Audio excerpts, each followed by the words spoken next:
Go ahead and start the meeting. All right, I will. I have the thumbs up from the crowd. So sorry about the delay, everyone. Let me tell you what was going on. We have an alderman joining us from a remote location. We have another one who's expected to join us from a remote location. So we were trying to work out some of the technical difficulties with our fancy new equipment, but I think we've got them worked out, and so therefore I will call to order tonight's meeting on December 3rd of the Brentwood Board of Aldermen. If you'd all rise and join me in the Pledge of Allegiance. Of the United States of America, and to the republic for which it stands, one nation, under God, indivisible, with liberty and justice for all. A roll call, please.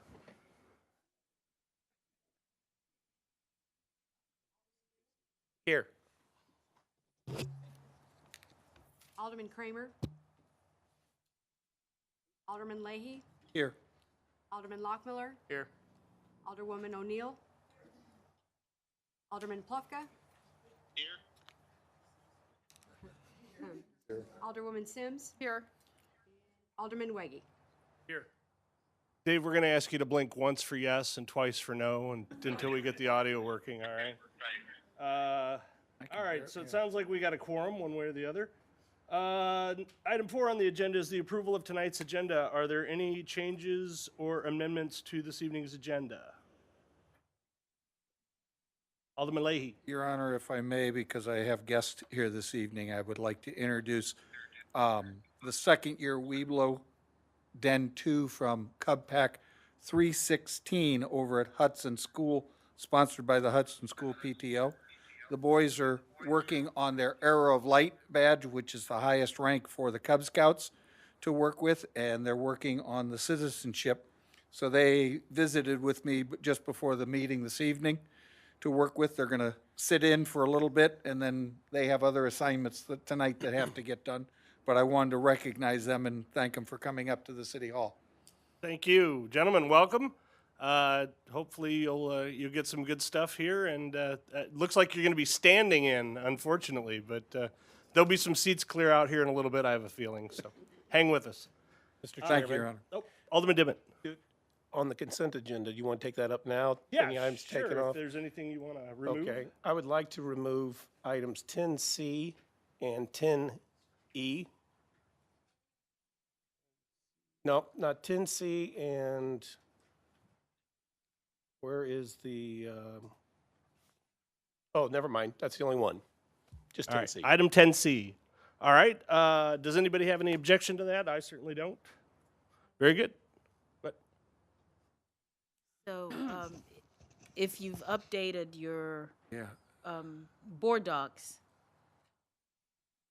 from what we uploaded last week, Friday or Thursday, so those changes have been made, but I guess that motion formalizes that, because 10C, according to what I have, is the warrant list.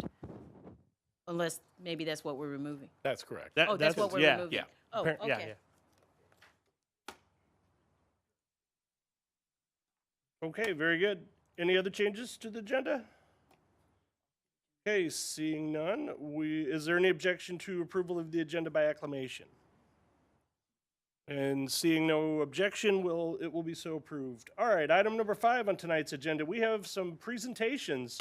The first one is a proclamation for Mark Devon. Mark is a senior at Brentwood High School, and Mark participated in a computer competition, a coding competition, and beat out a bunch of different teams. He and his team won first place and beat out 28 other teams. So normally I have Alderman Kramer read these, but I'll do my best.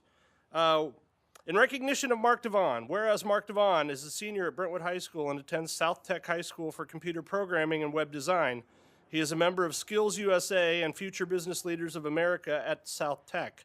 In addition, in a prior FBLA competition, he placed in Missouri's top 5 in the computer problem-solving category and is the lead programmer for the Brentwood Robotics Club.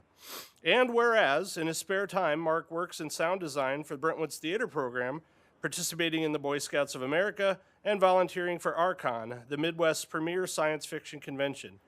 As part of the Boy Scouts National High Adventure Trek backpacking group, Mark spent 10 days hiking in the Rockies.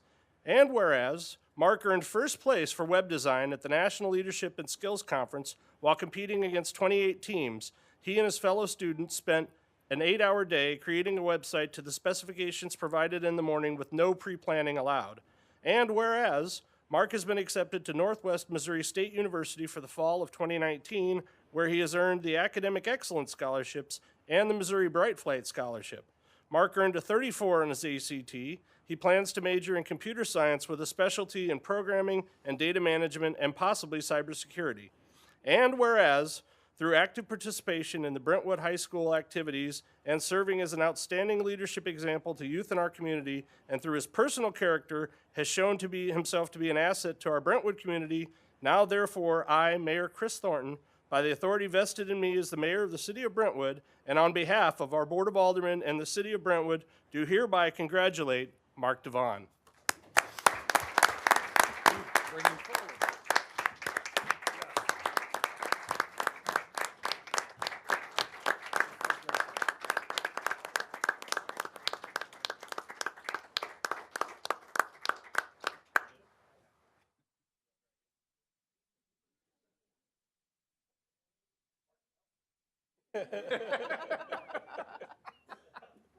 Good job, sir.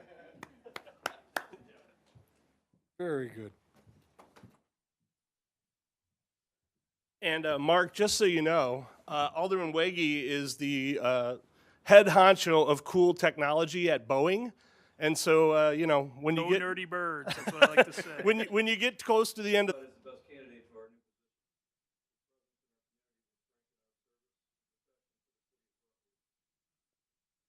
welcome his expertise and depth of experience in law enforcement to our policing team.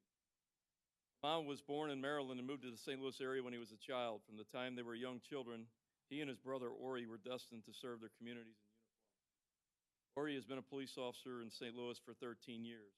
Mom was a St. Louis police officer for almost 11 years, and most recently was assigned to the Anti-Crime Task Force for about 6 years. During his years in that unit, Aman and his squad were responsible for locating and investigating suspects involved in stolen cars, car break-ins, and most recently, the plague of violent armed robberies and carjackings occurring throughout the St. Louis community. Aman has earned numerous letters of commendation for his service in the police department, including now. Aman is a devoted husband and father, married to Rachel, who's sitting there holding their baby, who is also a member of the law enforcement community in St. Louis. Rachel is a federal agent with the ATF here in town. Rachel and Aman are the very proud parents of son Malachi, born earlier this year. He's a loving uncle and father. Aman spends much of his off-duty time with his 5 nieces, nephews, and his son. On a personal level, I would like to share that Officer Figgs is one of the finest people I've met in law enforcement. Dependable and compassionate are part of the fabric of his character. His quiet demeanor, however, can hide a man who you want right at your side if you need help as a police officer. He is a special person, and we are very lucky to have him with us in the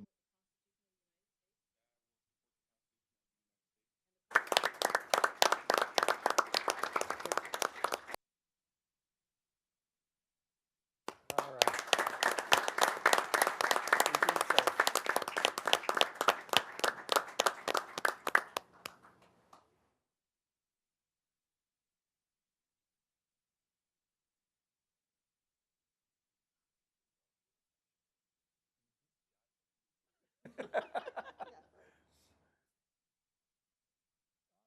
Thank you. Congratulations.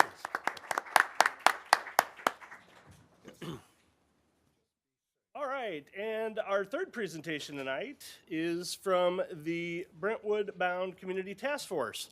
If you all remember, we had a group of citizens who were volunteered to come forward and kind of lead a independent citizens group, and Much just handing you the report that we came up with for you guys. Brentwood Bound, just a little history, formed about 3 months ago as a group of about 20 citizens who came together to try to decide what input and what we wanted done with Manchester Boulevard. We were pretty much equally represented throughout all 4 wards, and we worked together to get 2 open houses and an online survey to poll the citizens, and we got a little bit over 200 responses. Our official mission statement was the The role of Brentwood Bound Community Engagement Task Force is to facilitate two-way communication between the City of Brentwood and the residents of the community about the Brentwood Bound Plan.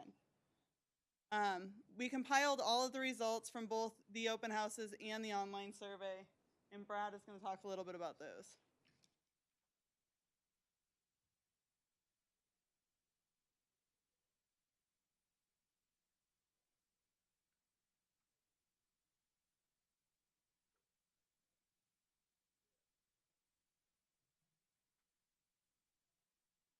Gentlemen, good evening. Uh, Essentially, as Ms. White said, we've been working for several months to not only inform the citizenship, but to get their input.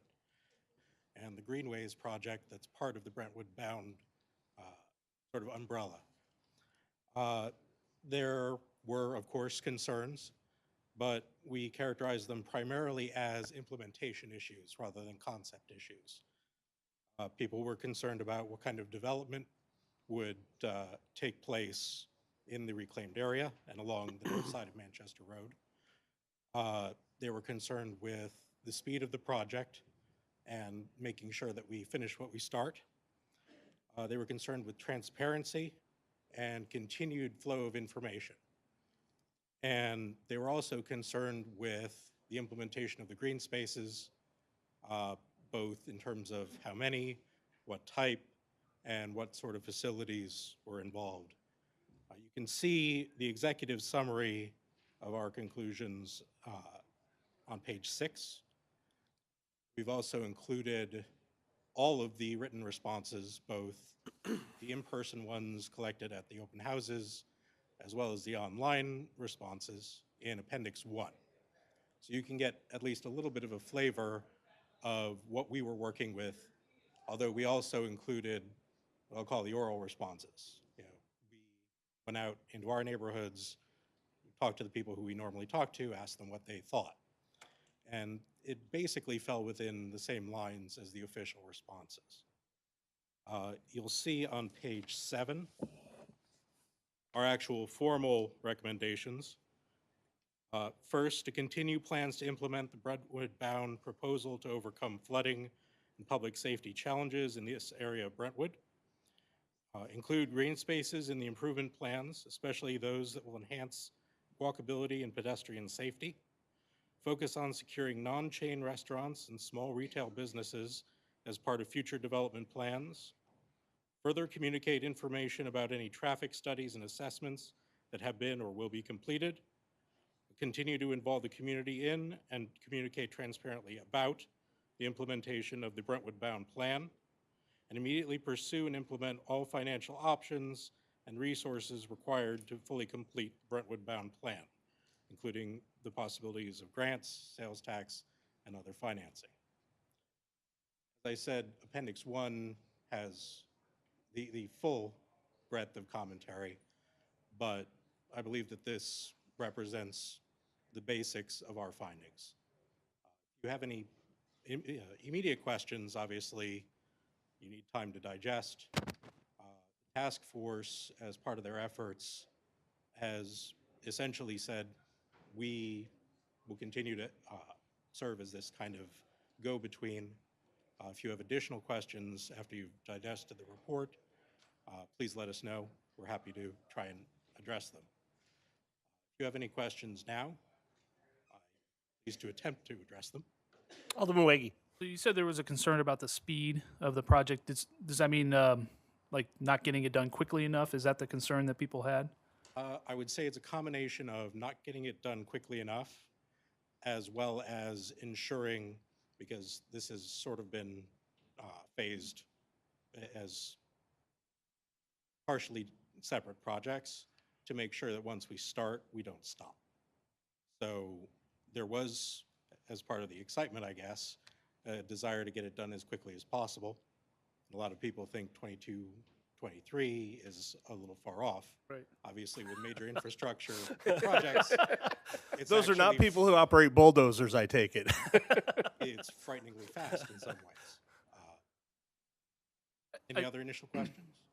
Go ahead. Just as a follow-up. So I mean, I'm sorry I missed the page, but one of the recommendations was to go after the funding necessary to complete it, which I think is exactly what I heard from you there. Do you anticipate that the task force would be available to help with that, I don't know, relationship with the community, to help spread the word if we do go after some kind of sales tax, to fund this completely in the relative near term? My understanding of our mission is that we are allowed to educate and gather information. I would not be surprised if many members of the task force would join such an effort if it became, for lack of a better term, a yes or no issue. Yeah, okay. Thanks. Yeah, and I just want to say on that level, many have expressed to me personally the desire to be involved in a more partisan way, but obviously the city would take no part in that. Correct.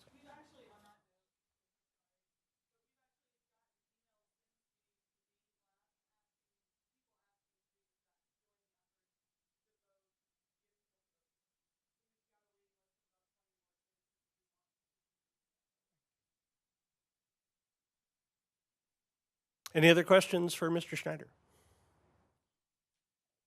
We'd like to thank not only everybody on the committee, but the help that we've gotten both from the city, especially from Janet Levy, as well as from the contractors and planners involved. They've been nothing but cooperative. I think we have a number of them here today. But again, to the extent that any questions appear to you after you've had a chance to digest, please let us know. We're very excited about the project ourselves.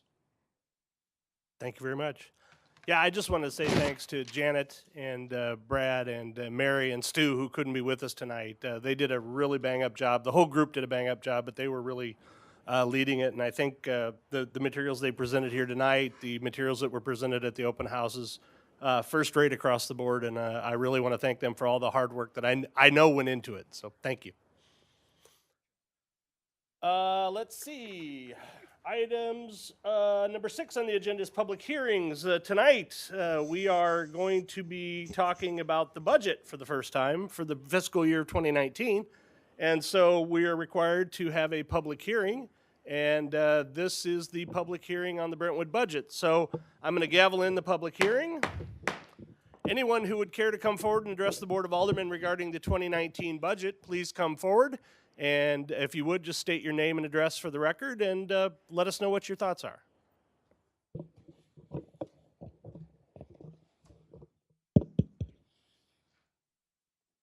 Anyone? Anyone? And I'm hearing crickets. Okay, so going once. Anyone care to address the Board of Aldermen on the 2019 budget? With that, I'm going to close the public hearing.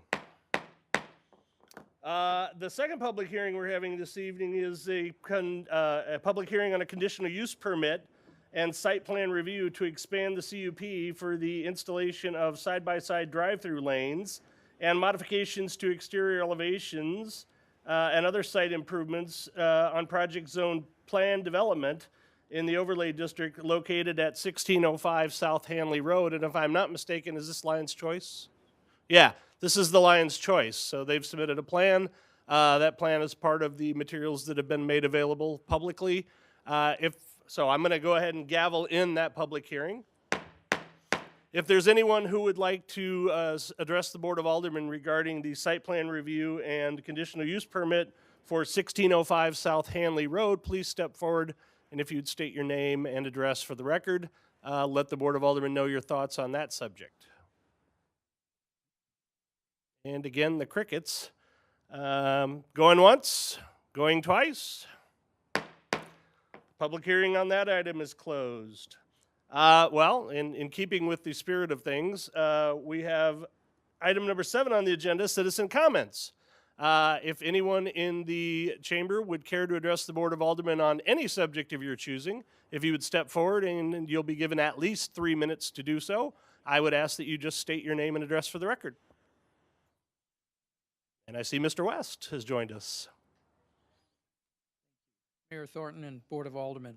Well, some of you know me, a few of you know me, most of you don't, but my name is Larry West. My office is at 2780 Mary Avenue, and I wanted to speak tonight a little bit about the Deer Creek Mitigation Project and the properties that my family own along Mary Avenue.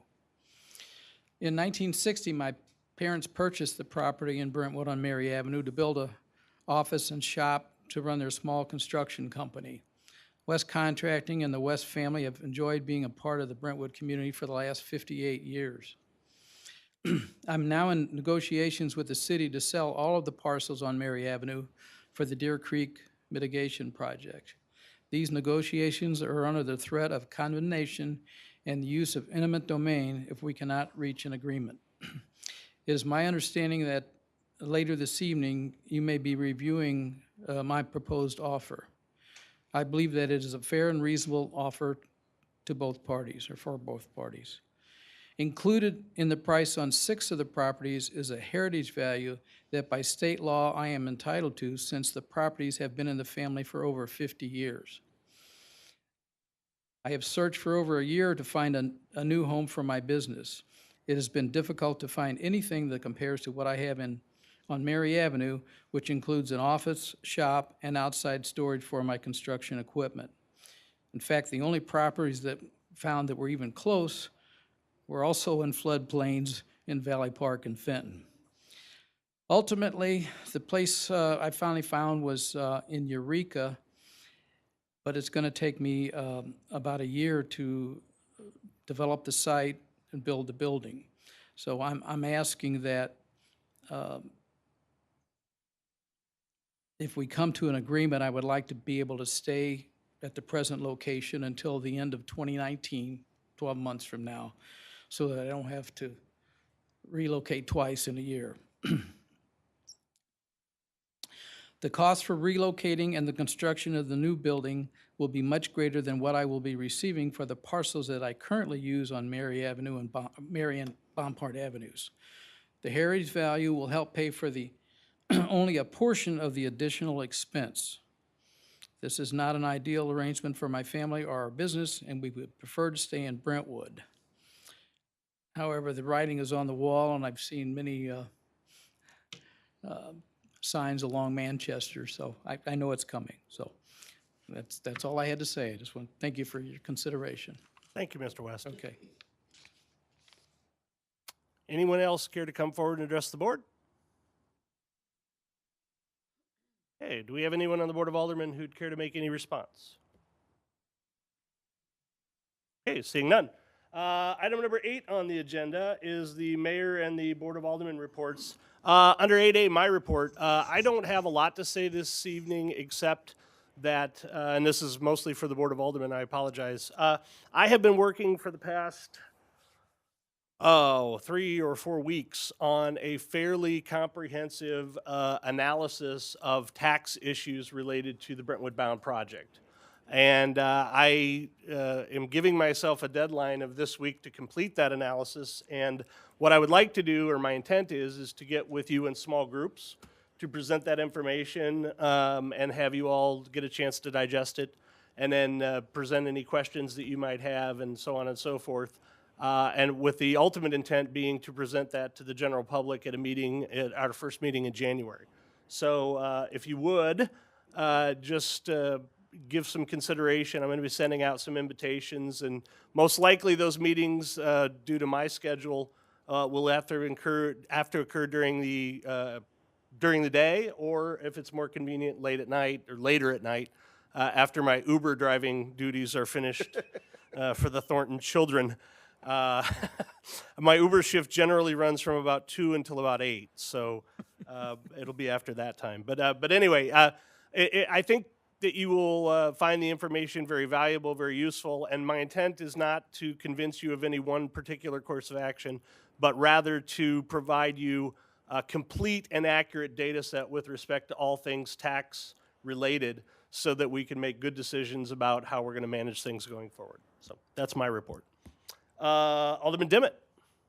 No report. Alderman Kramer is not with us. Alderman Leahy. Thank you, Your Honor. Couple of things going on. We have a special meeting with the school board tomorrow night. Yes, we do. I'm sorry. I should have announced that as well. We have a joint meeting with the Brentwood Brentwood Board of Education. As I indicated in my announcement of that meeting, it is my intent to call the meeting to order, to ask for a motion to form a committee as the whole, and entertain just general discussion. Okay. The Ward 3 meeting for the month of December, in an oddity, will not happen in the month of December because the last Tuesday of the month is Christmas Day. So we have decided that we will not hold a ward meeting for the month of December. And in cooperation with the Parks Department and City Hall staff, the 2019 ward meetings will be moving to the Brentwood Rec Center. And we'll square away locations and stuff as we get into next year. We also have a Brentwood Christmas party coming up, if you would like to take that, sir. That's actually a very good point. So the Brentwood holiday party is on the 10th, I believe, which is Monday evening, beginning at 5:30, and we usually wrap it up when the last drunk gets hauled out sometime around 8. It's a joke. In reality, it's quite good fun, good food. We have it at the Brentwood Rec Center. So 5:30 till about 7:30, 8 o'clock, something like that. Feel free to stop by, grab a glass of holiday cheer, and a couple of the delicious smoked shrimp that they tend to get, and enjoy the holiday party. So thank you, Andy. I forgot about that as well. Also, for those of you, I did not include the location of the joint meeting of the Brentwood School Board of Education and the Board of Aldermen tomorrow. It is at the Hanley Industrial Court Brentwood School District Conference Room. So if anyone cares to join us for that meeting, it'll be held over there. Alderman Lockmiller. The Public Works meeting will meet next Wednesday, the 12th, right here in this room at 4:30. Still working on the agenda. All right, Public Works. Alderman Plufka. No report.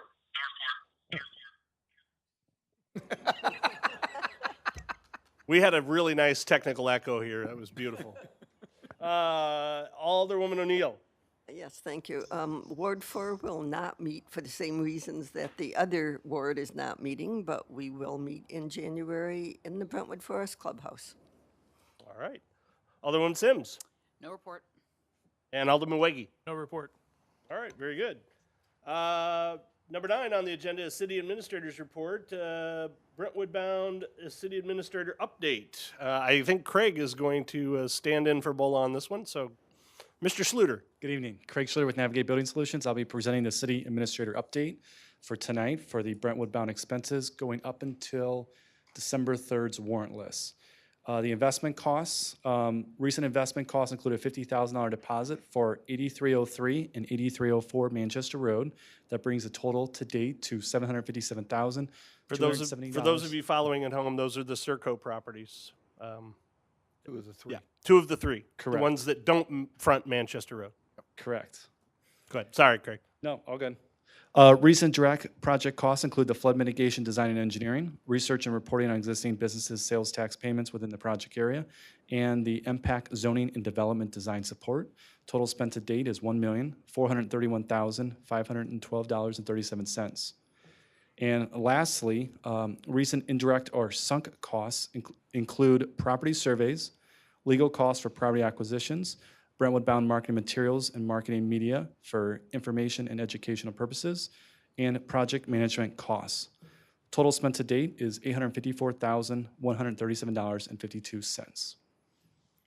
And that is it. Any questions? Are there any questions for Craig? Okay. Thank you, sir. Let's see. I've gotten off that page. The audio and visual update. Who's giving that one? Is that Dan? Janet. Oh, I'm sorry. Janet Levy is going to give us an update on our brand new equipment that seems to be working pretty well. Yes, I am. We'll see how this goes. So obviously the city of Brentwood is committed to being a transparent and accountable local government. And in keeping with that sentiment, you, as the Board of Aldermen, approved an investment in upgrading the audiovisual system in the City Hall Council chambers. The installation is almost complete. We are still working out a few tweaks and challenges. There can always be technical difficulties, but as you can see and hear, we are making progress. And we will use this enhanced system to provide citizens the opportunity to view recorded meetings on YouTube. So we're live streaming this one right now. So our Board of Aldermen meetings will be live streamed as well as posted on YouTube for viewing at any time, day or night, following the meetings. We also have previously recorded our Planning and Zoning Commission meetings, so that will continue. We also will be adding our Ways and Means Committee, Public Works, Public Safety, Planning and Zoning will continue. So all of those meetings will be recorded, available on YouTube. And soon enough, forthcoming, we'll be adding Board of Adjustment and the Police and Firefighter Pension Board meetings. So we are as open as can be. We'll have our opportunity for citizens to watch all of our meetings if they can't be here in person. And we hope you and our citizens will find this a great resource. Thank you. Thank you. Are there any questions? Steve has a question. Yes, Alderman Lockmiller. I noticed in the 19 budget, there isn't anything for the cable channel. Is that going to go black? That's a great question. We've chosen to not upload to that anymore. Really, at this point, there was no need for it. We got no feedback that anybody was actually watching it. So we are using our resources elsewhere. So we will really utilizing YouTube and our website as well. Alderman Dimmitt.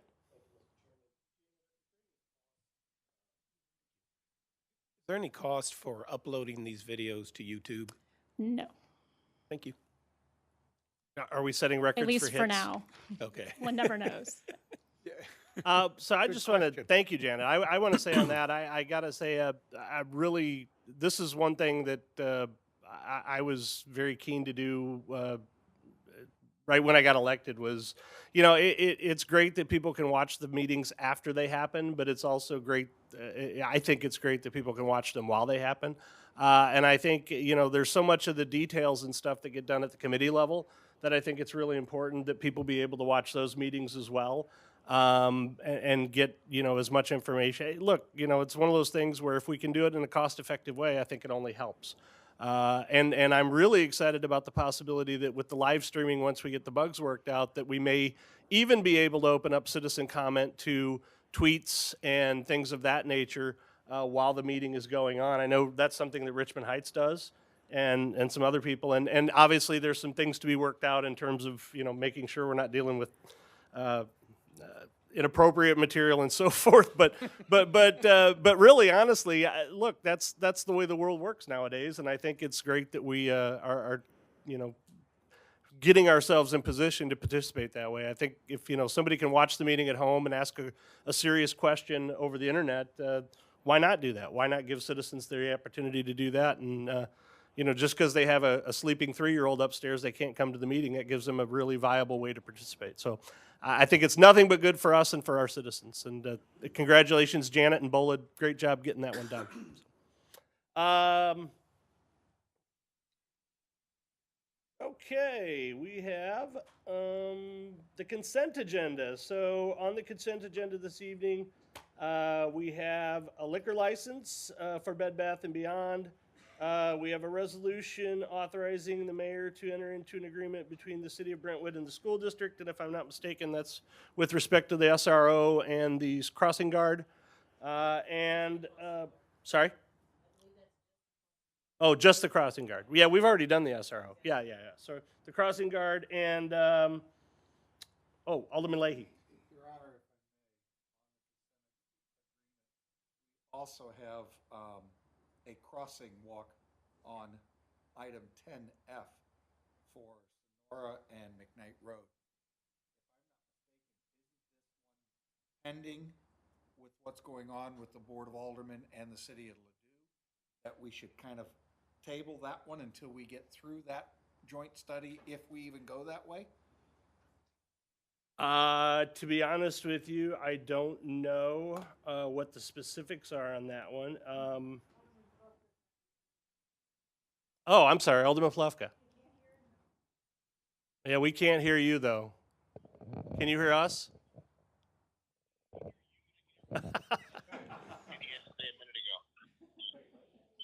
Exactly. Right.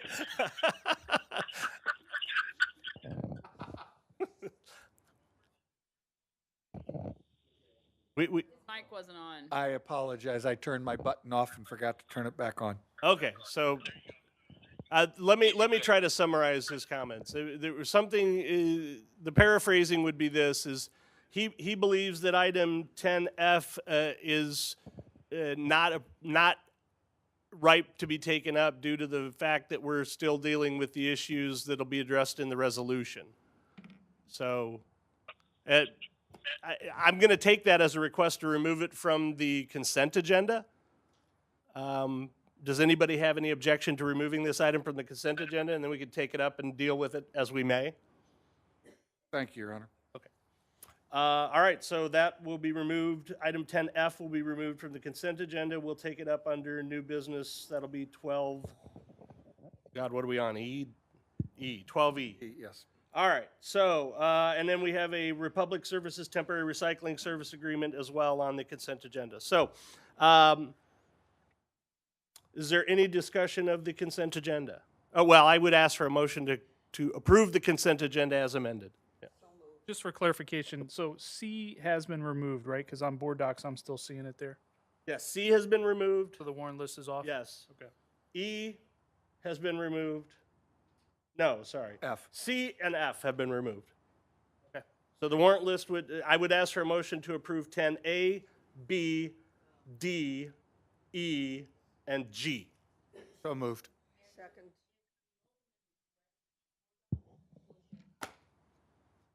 Okay, you want to tell us how? Push the little wheelie button. Right. Oh, go out and come in again. Hello? Hello? Hey, hello? Yeah.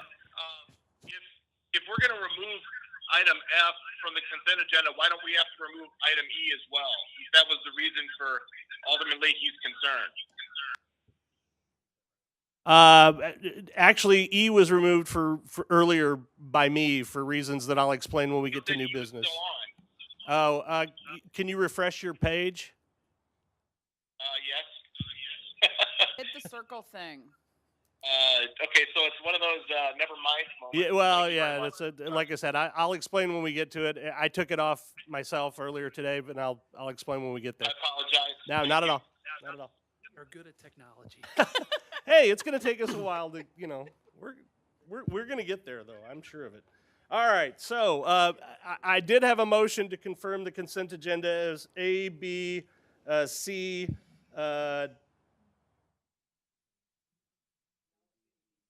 Yeah, right.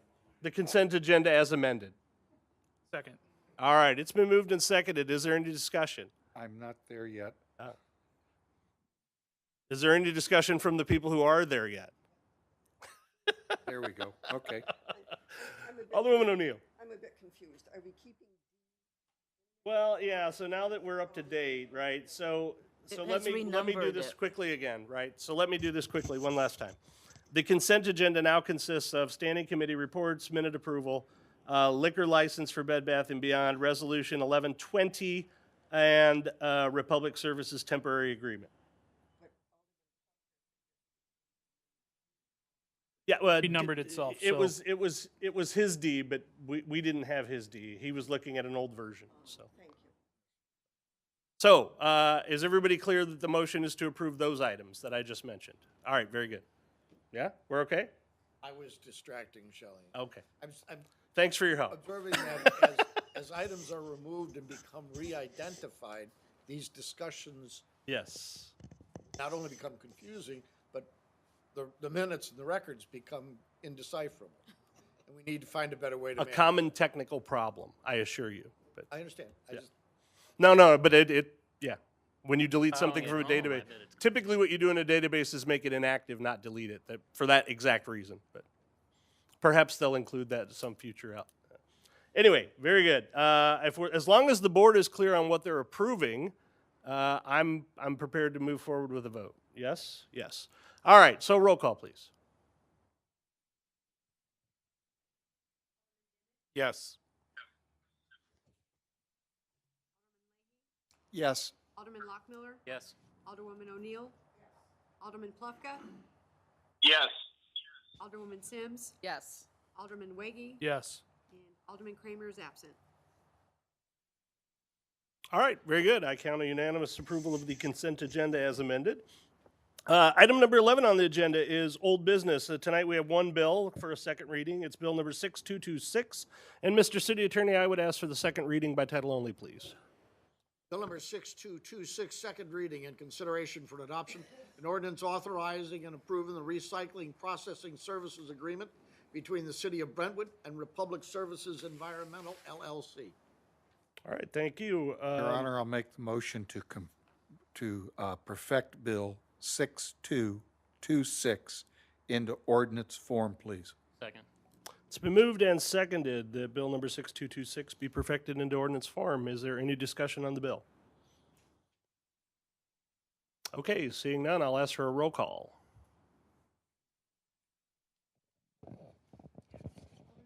Yes. Alderman Leahy, Yes. Lockmiller, Yes. Alderwoman O'Neill, Alderman Plufka, Yes. Alderwoman Sims, Yes. and Alderman Weggie, Yes. Alderman Kramer absent. All right, and by a 7-0 vote, I see that 6226 passes. Under new business, item 12, the 12A is bill number 6227. Mr. City Attorney, I'd like to have the first reading of bill 6227 by title only, please. Bill number 6227, first reading, an ordinance adopting the annual budget for the City of Brentwood for the calendar year 2019 and providing for the effective date of this ordinance. All right, thank you. I'm going to turn the floor over to Alderman Dimmitt because his committee, the Ways and Means Committee, has handled the preparation of the budget. So it's all yours, sir. Thank you, Mr. Chairman.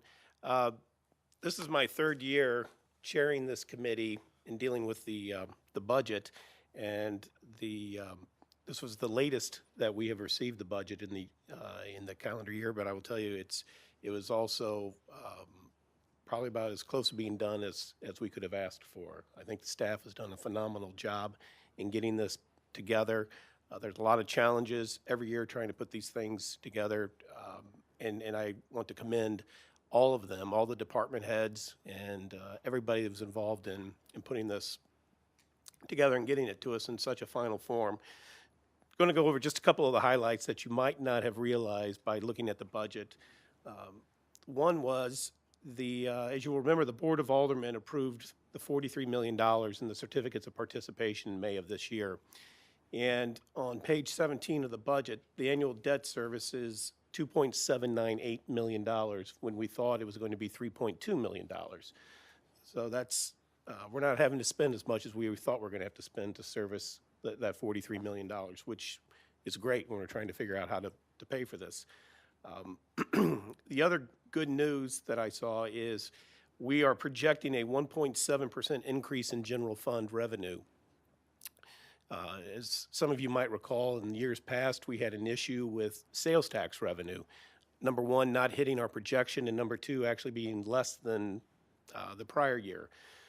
Staff is happy to report, and they can back this up, that we are actually about $500,000 above where we were last year at this point in terms of just sales tax revenue, not the general revenue, but the sales tax revenue. We're well ahead of where we were last year. The other nice thing is that kind of follows through in all the other sales tax revenue dependent categories, with the exception of one, that's municipal fire sales tax. We projected 1.4, we're about 200,000 shy of that through October.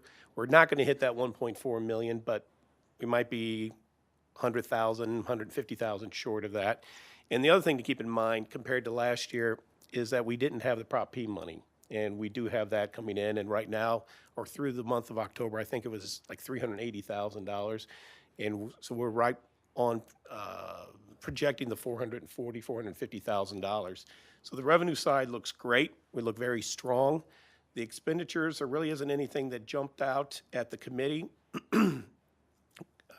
No real large items. We're done with the Hanley Industrial, so we don't have that to look forward to.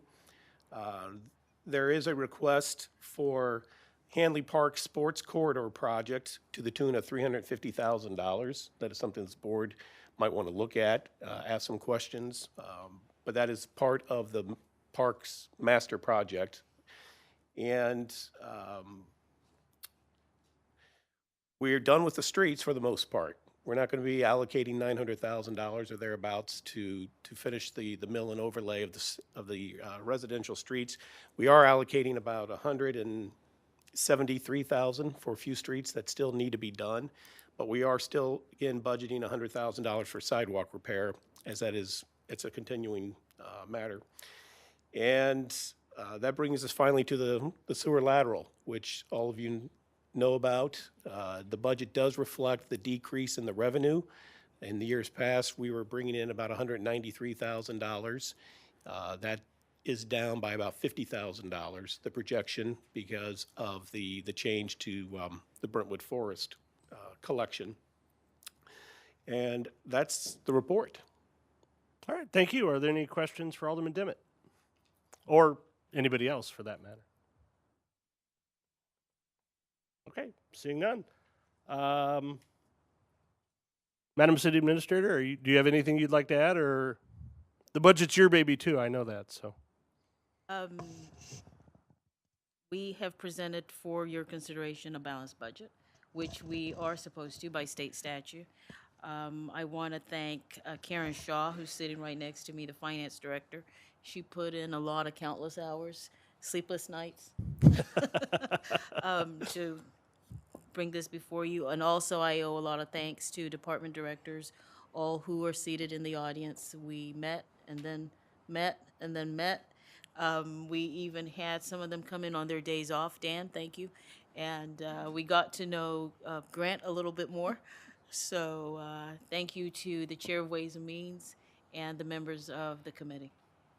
thank you. All right, item number 12B on tonight's agenda is Bill number 6228. Mr. City Attorney, can we have the first reading by title only, please? Bill number 6228, first reading. An ordinance repealing ordinance number 3514 and granting a conditional use permit and approved site development plan to LC Restaurant LLC, doing business as Lion's Choice Restaurant, for property numbered 1605 South Hanley Road. All right, thank you. Ms. Kirkemeyer, do you have information for the board on this one? Sure.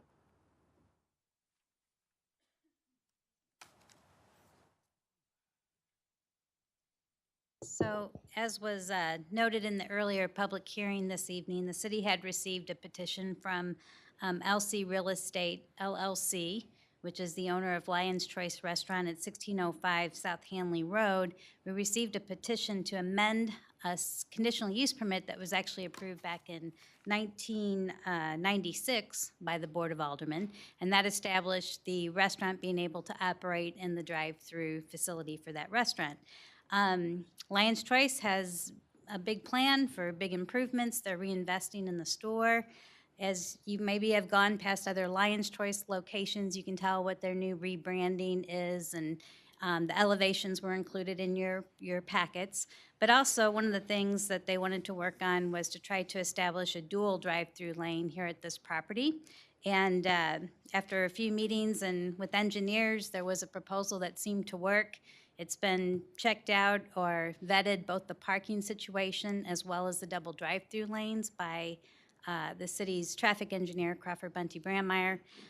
All of the recommendations in the report have been addressed. The parking requirement, there will be no loss of parking spaces by this proposal. The number is a little bit lower. 44 parking spaces exist on the property. That number is a little bit lower than what the city's parking standard requirement for drive-through restaurants is. But again, as was noted in the traffic and parking analysis, for this type of restaurant, and again, how many patrons use the drive-through as part of their ordering and getting their meals, that the engineer thought that this number was acceptable. So I don't think we'll have any parking issues. Adding the double drive-through lanes does add additional 4 cars now that can be queued in the drive-through lanes. So overall, I think it's a good proposal. The Planning and Zoning Commission, this was presented to them back at the November meeting. They voted 9-0 to approve the proposal as presented. And they did have a few conditions, though, that they still listed for your consideration. So that's what's before you tonight, is approval for this amendment, or actually the repeal of the original ordinance for the CUP for Lion's Choice. We do have in the audience the engineer and the one that's acting as the agent for Lion's Choice, if there's any questions for myself or for the Lion's Choice representative. All right, let's start there. Any questions for Director Kirkemeyer? Alderman Leahy. I'm looking at the traffic flow. They did. On. Yes, it was on. Oh, I'm. In the traffic flow coming around that facility, you have one entrance and exit off the property into the main traffic flow coming off of Home Depots to come to the traffic light. Correct. In using that restaurant on a regular basis, most of the patrons come in on the north side of that building and use those parking spots. You're now going to stack up with cars coming out. I don't see how the traffic's going to flow safely through those faced north parking spaces. I think you're creating a mess. So again, the width now still for the existing access can accommodate both the dual drive-through lanes as well as, one thing that was pointed out in the report, the existing traffic flow around the Lion's Choice restaurant. Everyone coming in is actually supposed to go Around the building. Exactly. And they don't. Counterclockwise. So one of the things that was recommended in the traffic report is that since everybody does, most of the patrons do exactly what you just said, they enter on the north side, that just be bolstered better so that it's clear. So you can still go ahead and come into the Lion's Choice restaurant and make the left, and there will still be room to accommodate that, even with the proposed drive-through lanes. And then just mark then the travel lanes, because there's enough width to make both, it would be an east and a westbound drive aisle to be able to enter and exit the restaurant on the north side. But that drive aisle is going to be stacked, and you've got cars that are parked on the north and south side of that driving. You're going to have cars that can't get out because the guy's coming around the building with his take order, and you've created basically a hazard. So there really isn't a split in the traffic with the drive-through lanes until you pull further south. Yes, but when Towards they like finish that. from their window and they've gotten their food to leave, that north side lanes is going to become a congested area, and that's where your doors are for going in and out of the store. That, I'm sorry, you're creating a hazard.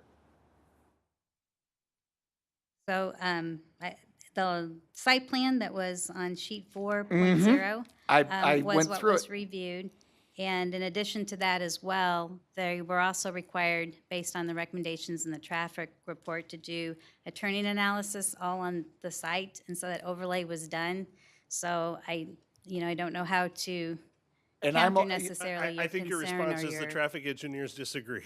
Yes, they disagree, and I'm only speaking from going in and out on the weekends, because that's when I visit. And it's wonderful food, it's a great restaurant, but moving this traffic the way they've got it set up, I think you've created a real mess for your customers coming in and out of that facility type thing. I don't know if there would be a possibility of giving a access at the east end of the property as you come around. Instead of coming down that north side, you could come straight out to get out into the traffic signal and leave that way. That would alleviate having to cut through all those parking spaces and the people coming in and out. But now I've stacked them up closer to the traffic thing, and I think we have a 48 feet where we can't have any roadway coming in to the intersection, and I don't think that meets that dimension. That would be correct. Yeah. That would not be a possibility to, drive Work it through. straight. No. Thank you. You're welcome. Any other questions for Director Kirkemeyer? All right, thank you, Lisa. All right, thank you. All right, item number 12C. Before we do the first reading on this, I just want to explain something. So this is Resolution 1119, and for all intents and purposes, it is much the same resolution that the board took up, I think it's just 1 month ago. And typically, under Robert's Rules of Order, if there's been no sort of material change in something, it's not appropriate for the board to reconsider it and reconsider. It prevents people from bringing up the same thing over and over and over again. But there has been a change of circumstance related to this, and so Alderman Plufka gave me a call We did receive a letter from Mayor Nancy Spiewak from Ladue, and she outlined some of Ladue's goals with respect to this topic.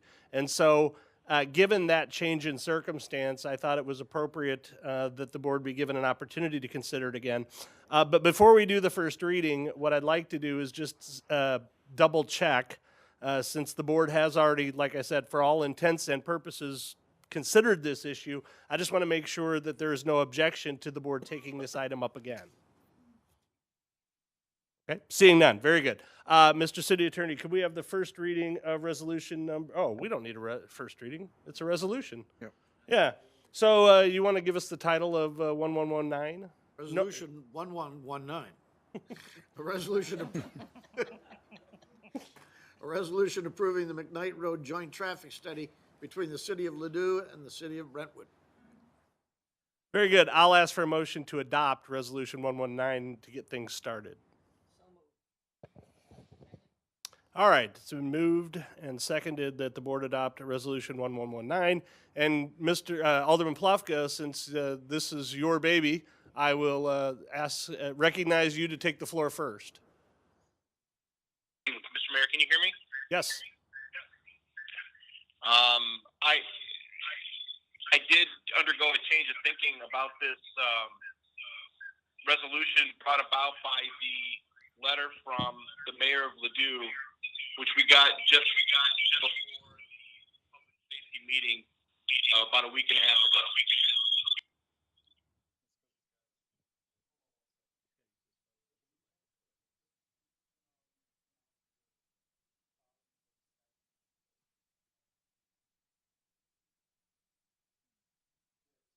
Oh, is he getting yeah. Is that better? Much. Okay. Not that we don't want to hear you for, Right. several times, but you know. So the letter that you wrote, Mr. Mayor, you're absolutely correct, did contain some assurances that I was looking for in terms of how we proceeded with this joint agreement to fund this study. The other thing I asked was that, well, two things. We took up at the public safety meeting the Sonora crosswalk and the enhancements to it. The one concern I had in her letter was that she had indicated that she wanted to wait until the end of the study before any changes to McKnight Road were made. I made it clear at the public safety meeting I thought that was a mistake, since I don't think this is a change at all. This is a crosswalk that has been in existence for many years. What we're asking is that they simply allow us to put an enhanced device on that crosswalk to make it that much safer. Anything about the nature of the crosswalk, we're not changing anything about the nature of that road. We're simply asking them to do this. And as to whether or not this was out for as some sort of agreement that said, you know, you do this for us and we'll do this for you, I'll admit I negotiated things as an attorney and I took my approach from my professional life here and said to the city of Ladue in as frank in terms as I could, this has been something that we have wanted to do since I became alderman 4 years ago. Should adopt I don't know if it's a resolution or what it is, but it was pulled out of the consent agenda and put into new business. We need to adopt that. We need to finally do what we promised we were going to do and try to make that crosswalk a lot of Brentwood citizens, make that crosswalk incrementally safer. And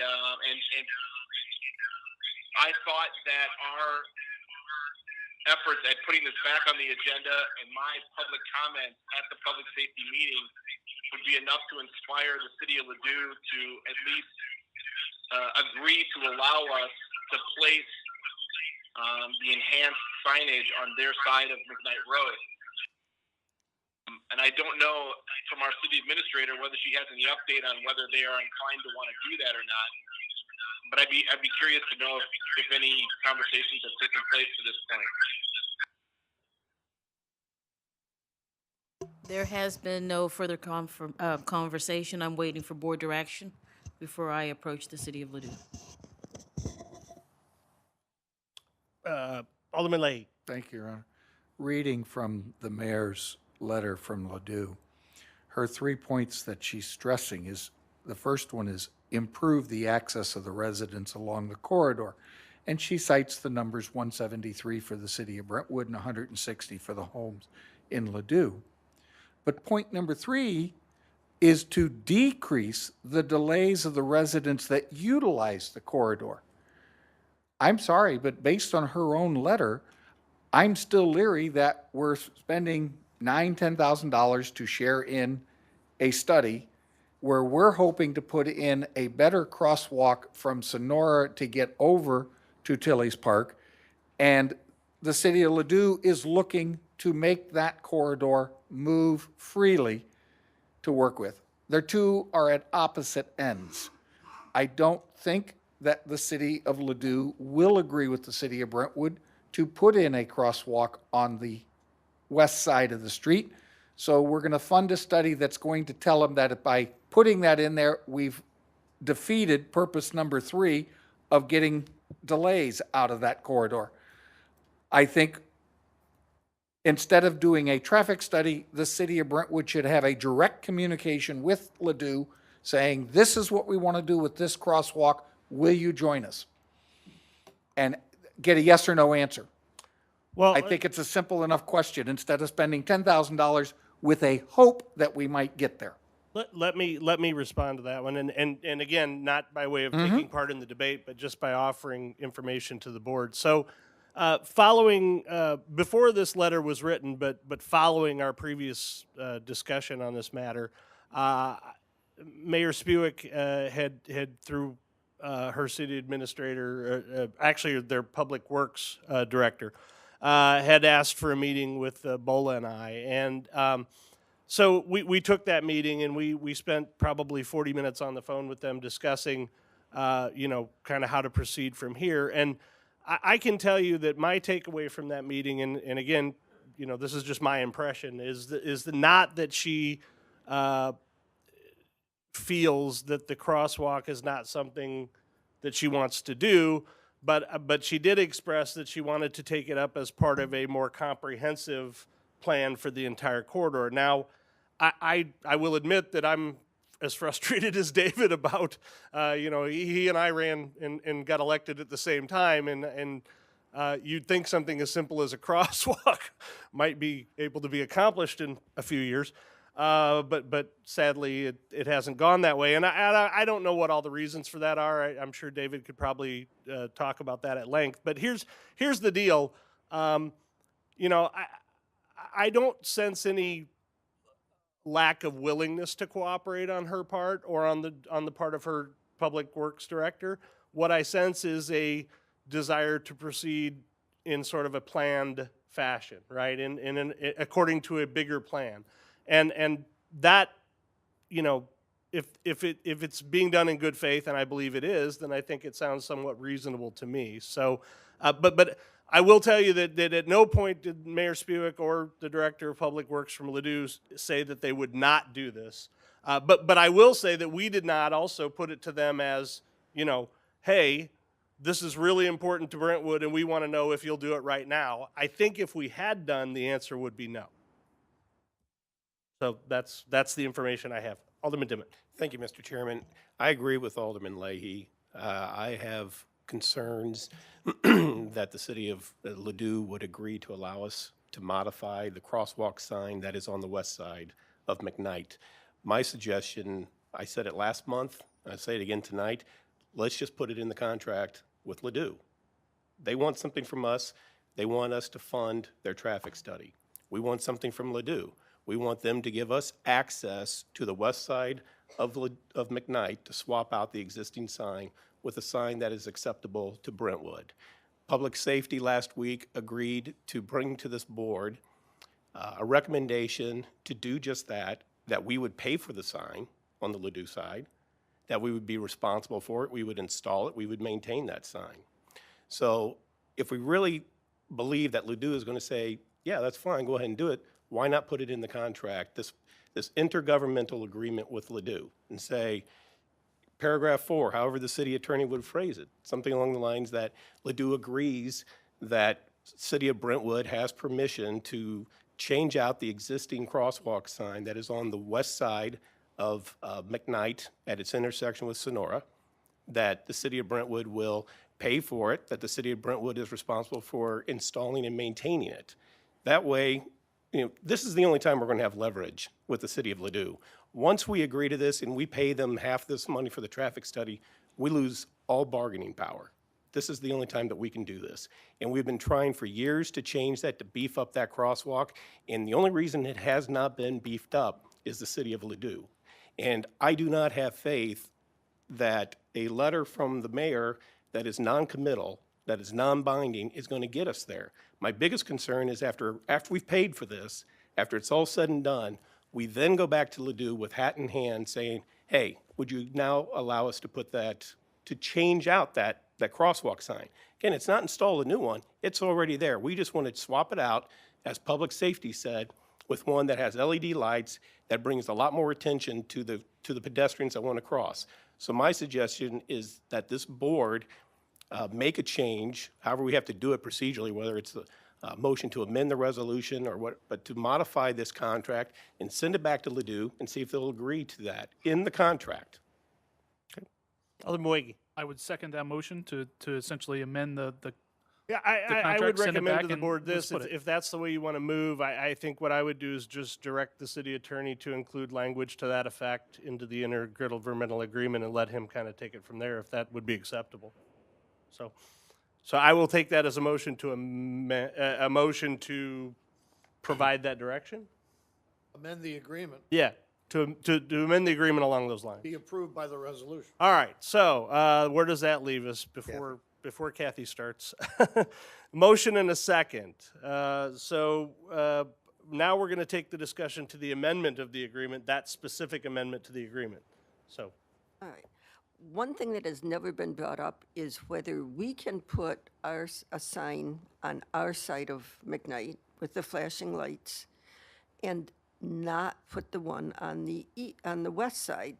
So my question would be for Dan, is it feasible for us to install the signage as we would like it on our side if it's not on the west side?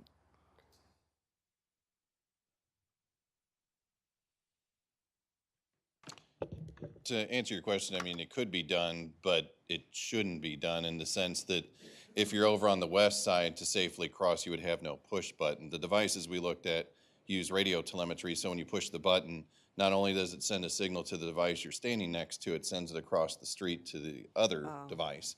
So the one I looked at were back-to-back signs, so if you're heading north or south, you'll see a sign on either side of you as you're driving north or south. If you only put on our side, there's no way from the west side you can, unless you had a remote, which they do make those, but you'd have to give them to everybody that crosses the road, so that wouldn't be. Ain't gonna happen. All right, well, thank you. I was given just our track record with technology, I say we go that route. Thank you. I was hoping that it would have some leverage if we had ours already in place, but if that won't work, I understand. Alderman Leahy. I have a question. I guess I'll direct it to the city administrator. It is my mental recollection that the city of Brentwood had a McKnight Road traffic study done 3 to 5 years ago, I believe. I don't know I don't remember exactly how many years ago, but we did, yes. Has that information been shared with the city of Ladue? It's referenced in the intergovernmental agreement that will be given to That we would be- CBB, and they would reconsider that as part of this overall traffic study. If you recall, the engineer that's doing this study is also the city's on-call traffic engineer, what's his name? Lee Cannon. What I'm looking at, and I love the idea of changing the intergovernmental agreement, because I'd like to put the proper style crosswalk in.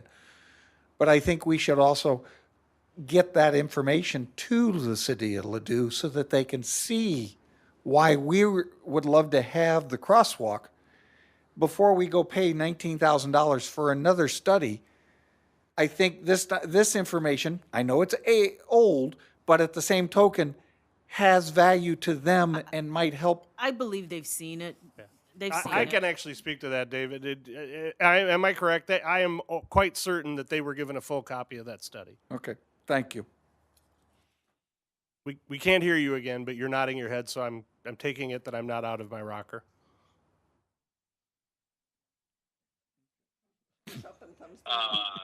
Yes, they were given. I believe that year of that study was 2016, if I'm not mistaken. Thank you. And that study's conclusions were given to the city of Ladue, and it was done by the same CBB that provides us advice as well as the city of Ladue. Now, based on that information, we're looking at 2 years, 3 years down the road. Is it feasible to pay $19,000 to study the same corridor all over again? I mean, and basically that's what they're asking you to do. Give me 90. Director Gummersheimer is certainly in a better chance. Alderman Plufka, please. 2016 study focused on pedestrian traffic specifically, and was a study not just of the McKnight corridor, but was a pedestrian study involving that corridor in Ladue, if I'm not mistaken. This study, which we're being asked to pay for half of, is focused on that stretch of road between Litzinger and Highway 64. My recollection is the current proposed study is much more comprehensive than the one that was done in 2016, if I'm not mistaken, and I'm pretty sure I'm not. Okay, so any further discussion on the amendment to include the appropriate language in the agreement to insist upon the implementation of the crossing signal? As I understand it, the amendment would be to allow Brentwood to install at its cost on both sides of the roadway enhanced warnings to motorists while the study proceeds. And at its maintenance, yes. Pardon me? At its cost and the cost to maintain as well. Yes. Yes. No. But I don't think and the duration would not be limited to the term. No, but to allow it to be installed Correct. while the study. While the study is, yes, that is correct. Yes. I don't want to take your motion, but No, I just want to make sure we're not waiting for the end of the study in order to put in this crosswalk sign. Right. Yeah. Alderman Leahy. All right. For the benefit of the board, my thinking, we wanted to do the proper crosswalking. We were willing to pay for it originally. We couldn't get Ladue's permission to let us do it. We asked them to split the cost with us. They would not do it. You want to put the same verbiage into this agreement because the intent is to get the crosswalk in place. And basically what you're offering them is, we're going to still pay for what we originally wanted but now we're going to give you $10,000 or $9,300 to fund another study along with us taking on putting the crosswalk and maintaining it and stuff. I find that bad management. I think that the crosswalk is justifiable. We have our study that shows that. To make it effective, you've got to have east and west. I think the city of Ladue should just strictly be presented again. Let's get it done. But you're asking to do it and put another $10,000 on top of that effort. I don't see why that's a reasonable course of action for the city of Brentwood. Am I missing something here? Well, I'm going to stop you right there, and I'm going to ask you, so is that comment directed to specifically the amendment that's offered by... The amendment and this whole intergovernmental resolution. Well, because if you want to make an additional amendment, we'll have to wait until... No, I am not going to complicate it by making two. All right. I'm just trying to see if the whole board pictures what we're trying to accomplish and how it's headed. All right. Alderman Plufka. Hang on, your audio's coming up. All right, there we go. I can appreciate Alderman Leahy's comments. The crosswalk is simply a piece The study that's being proposed by the city of Ladue and the city of Brentwood is far more comprehensive. It is not simply a study of the efficacy of that crosswalk. It is what to do about that stretch of road. And just because that crosswalk is within that stretch of road, it is a part of that overall comprehensive plan, but it is not the be-all and end-all. So we're not just pouring additional money to answer the same question we tried to answer in 2016. This is an effort to try to be more comprehensive and to talk about the various tools at our disposal to make the effect on that stretch of McKnight Road as is outlined both in the CBB report as well as the mayor of Ladue's letter. Thanks. Okay, any further discussion on the amendment? Okay, seeing none, I'm going to do this by show of hands. All in favor of the amendment offered by Alderman Dimmitt, raise your hand. 5, 6, 6. All opposed? 1. All right, by a vote of 6 to 1, the amendment offered by Alderman Dimmitt is included in the bill, and so now we will take up, included in the resolution. So we'll take up the resolution. Is there any further discussion on the resolution? Okay. Technically, I believe it's included in the contract to be approved by the Right, that's correct. So the amendment is actually to the intergovernmental agreement, which is to be adopted by the resolution. So we're back. My point is we're back to the motion to adopt the resolution. This one's testing all my Robert's Rules skills. All right. Any further discussion on that? Just one quick question, Mr. Chairman. So if this passes, then our city attorney will make the necessary changes to the intergovernmental agreement. And we will And ship then it'll it be off. shipped We will over ship it off to Ladue Ladue for their approval or not. Great, thank you. Yes. All right. Seeing none, I'm going to do this one by, well, this is money, so we'll have to have a voice vote. So let's have a roll call vote for the adoption of Resolution 1119 with the amended agreement.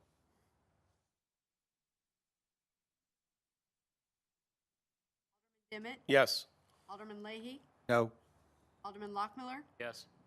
Alderwoman O'Neill, Alderman Plufka, Yes. Alderwoman Sims, Yes. and Alderman Wiggy. Yes.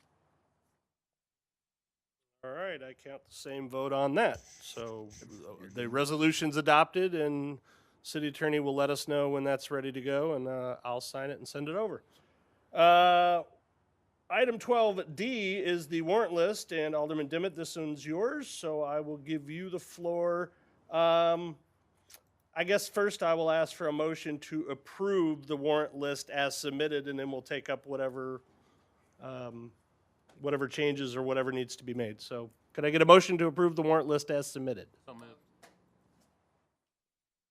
Second. When do you want to make that a second? All right, good. Moved and seconded. We'll give Alderman Sims the credit of being faster on that one, and we'll give Alderman Lockmiller the second. Alderman Wiggy, you're in there. All right, so moved and seconded. Alderman Dimmitt, you have the floor. Thank you, Mr. Chairman. The reason I asked for these items to be pulled out of the consent agenda is, as we know, we get this information Thursday, sometimes Friday before the meeting, and so we don't always have a real good opportunity to review everything. And so I apologize to the board, but I was swamped this weekend, so I did not get a chance to couldn't get answers to all the questions that I had on the 2 warrant lists. But as you know, there are 2 warrant lists. I don't have any problem with the first one. That is the one related to the operating funds warrant list. But the one for the COP, I do have some concerns or some questions, and so I'd like to address those, and that's the reason why I didn't. So I wanted those pulled. Can I interrupt you right there? So Sure. Given that you have no issues with the operating funds warrant list, is there any objection to severing the question? What that means is we would take up and pass the warrant list with which Alderman Dimmitt would have no objection, and then we could take up the one separately so it's all clear, yeah? Yes. No objection? Very good. So could I get a motion to approve the warrant list regarding the operating funds as submitted? So moved. All right. we'll call that a second. Roll call on the warrant list of operating funds, please. Alderman Demmett, Yes. Alderman Leahy, Yes. Alderman Lockmiller, Yes. Alderwoman O'Neill, Alderman Plufka, Yes. Alderwoman Sims, Yes. and Alderman Wiggy. Yes. All right, I count unanimous approval of the warrant list for the operating funds, and so the minutes should be clear that that was approved unanimously. Now, back to the motion to approve, I guess, the Brentwood Bound project warrant list. And Right. Alderman Demmett, go right ahead. Thank you, Mr. Chairman. Yeah, I've got a couple of different types of issues or questions, and the board's aware of the one that I have. I sent out an email Friday night, and that is my concern that one or maybe a couple on this warrant list are charges that were not approved by the board. And so I think we do need to talk about those items to make sure, understand how that came about. And then the second one, the second group of issues that I have are on some of our, I'll call them vendors. And again, this is primarily on me because I didn't get a chance to really dig into this.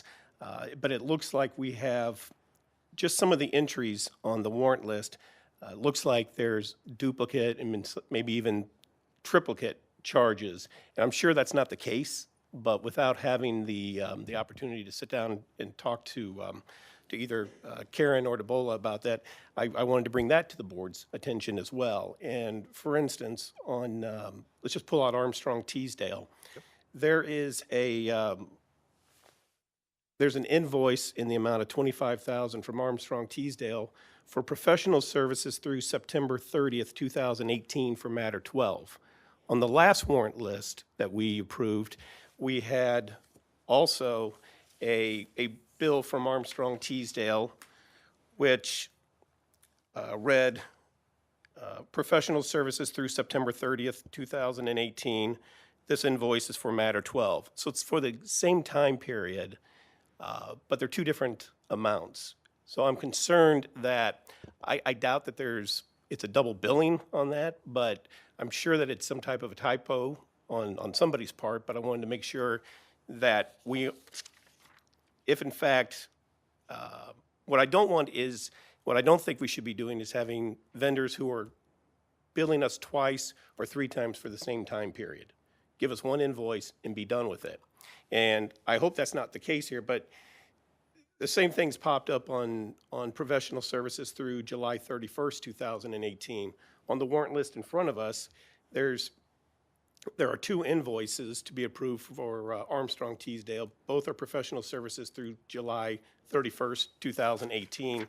And at the last meeting, we had one also for professional services through July 31st, 2018 for matter 12. So I needed to get some clarification on that because so I don't know how best to proceed. I thought I'd bring this to the board's attention, and I don't know if we just remove those matters from the warrant list, the ones that I believe possibly were not approved by the board, or and these questions on the duplicate, or get that cleared up as far as Armstrong Teasdale is concerned, or if the board asks questions to get their answers, then I guess we could go ahead and approve the warrant list as submitted.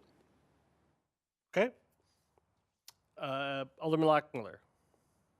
The other two issues, are you talking about the Avatar expenditure and something with Cook and Riley? Yeah, I'm sorry. That was in your email? Yes. Is it all right to ask whoever maybe some clarification on those? I actually can speak to those two items and am happy to do so. But I guess what I want to do is make sure that it sounds like they can be handled separately, so as not to get everything crossed up. The other thing is that, do you have specific line items that we would remove then from the warrant list? So Yeah. Okay, I because do. I think probably the appropriate way to do this would be to amend the warrant list to remove Okay. at least the ones related to the Armstrong Teasdale issues as a first motion, Okay. and then a second one to remove the other ones, and then have the discussion around them separately. Would that work? Wait, yeah, I guess unless we can, like I said, I didn't get a chance to look at it I am today. happy to speak to that. Right, Okay, that's what I was very hoping good. maybe Bola Okay, could no, that's could fine. clear this I'd up. just as soon not have all the motion and stuff Right. if we don't have So to. there is no duplicate invoice on here. We have multiple checks and balances between what Craig submits, well, actually for Armstrong Teasdale, because of the confidentiality of the document. It and comes straight to us, It yes, it yeah. comes straight to us, so we process it. So what is happening here is just the person that prepares this typed in the wrong date. I have a copy of the invoice here. It's dated October 31st, 2018, so there's no duplicate. Good enough? That satisfies me, yeah. Okay, and with respect to the other two items, I can take that one on. So both of those costs were incurred directly by me. And here's what happened. In the case of Avatar, I was meeting with Unicom and Craig and some of the folks that were preparing for the workshops the Brentwood Bound Task Force were putting together.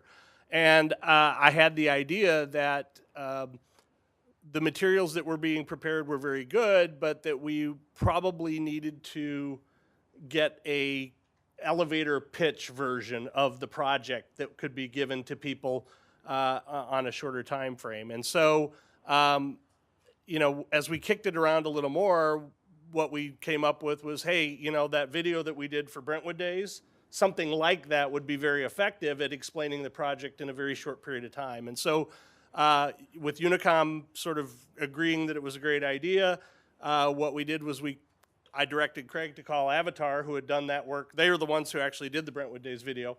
And I said, see if they can do it on the time scale that we need, because at that point we were, what, 3 weeks out maybe from the workshops. They could. And quite frankly, you know, perhaps my mistake, but I didn't unintentionally, I mean, I just said do it, right? They could do the work, and literally they were working on that video until absolutely the day of the workshop. So, you know, to the extent that, you know, that was outside of the scope, it wasn't the intent, it was just the intent to get the work done. So, and then with respect to the second one, Cook and Riley, that was a very similar situation. After the workshop, a number of people had asked some very good questions about tax issues related to the Brentwood Bound project in terms of what we were currently receiving in revenue out of that area versus what we would hope to receive out of that area and so forth. And so since they were related to sales tax questions, recalling that Cook and Riley had done a comprehensive sales tax analysis for the city, I called Cook and Riley directly. I asked them if they could prepare that data set. They said they could. I said, can you do it in, you know, say 3 or 4 weeks' time, knowing that I wanted to give that information to the Board of Aldermen next week? They said that they could. I heard nothing more about it until 3 weeks ago when they asked to meet with me and clarify a few issues. They did. They met with Bola and I. We clarified, and then they presented the final data set. Again, I never asked for a quote. I never asked, they, you know, never gave me a quote. It was simply information that I was looking for in order to present. And what I will say in addition to all of that, and like I said, I don't offer that by way of defense. I offer it by way of making it clear to the board what happened. The final thing I'll say is it's not at all uncommon for me to pick up the phone and call Craig and say, hey, you know, I need new floodplain projections from Jacobs, or I need this additional information from Jacobs for the board, or for me to go and meet with Mark Grimm for an hour and a half so I can better understand special taxing districts, which I did. If Mark sends us an invoice for that, you know, I don't know if it's specifically approved or not. That's not my intent, is to do anything outside of our policy. It's simply, you know, I call Mark and ask a question, ask him if he's got time to get together. He explains it to me. So, like I said, not by way of defense, but fully by way of just informing the board of what happened with respect to those two items. That's exactly what happened, and it's all on me. Nobody in this room besides Craig, who did it at my direction, was involved. Okay, and I don't doubt your intentions, Yeah. the chair's intentions. I'm sure they were the best intentions. My concern is when I'm looking at this, and you know, there's another one on here I did fail to mention it out front, and that's for this billboard down at Hanley and Manchester to the tune of $20,000. Now the good news is that, you know, we haven't incurred that expense yet, but we did incur the expense for those other items to the tune of about $23,000. And, you know, as I read the code, those decisions, whether to spend that kind of money, needs to come to the board. And, you know, if the board is going to be involved, then we need to be involved. And we should not be cut out of this process. I appreciate the timeliness of things, but that's, you know, it's kind of like there's one of the judges has a sign in his chamber, something to the effect of, you know, your poor planning does not make an emergency for me. And so I'm torn because at the one hand, I don't want to slow things down, but on the other hand, I want to make sure that number one, we're abiding by the city's code, and number two, that we're not just giving to one person the ability to spend this certificate of participation money. I mean, that's the board's responsibility. Our job is to provide oversight. Our job is to make sure that the money is being spent the way that it should be spent, and that is by code delegated to us. So I guess what I'm saying is I maybe this is a gray area. I don't know if something needs to be done, if some change needs to be made to authorize expenditures up to a certain amount for a certain purpose. Because, you know, as I see it, there's a couple ways. One is there's no spending of any of this COP money without board of approval. The other is the board says, you know what, we took on this debt for the city to the tune of $43 million. That's our job. You guys spend it however you see fit. I don't think either of those approaches are good approaches. I think it needs to be somewhere in the middle. But I don't know when to have this discussion, but I wanted to bring this up because we're early on in this project. And I don't want this to continue because it puts us all in a really, really tough position. I'm sure that if they brought this to the board and they said, hey, we want to go with this video, and I bet you would have had an 8-0 vote to say, yeah, let's go ahead and do that. And if anybody's seen the video, I've had nothing but compliments how great that video is. And that was money well worth it. And Cook and Riley, probably been the same thing. And we've been very happy with Cook and Riley when they've done this other work for us. But again, as we all know, the ends don't justify the means. You know, we've got to figure out how do we want to do this in the future so that when these things pop up on the warrant list, we know the board approved it. Or we delegated it to somebody, but we are following the city code.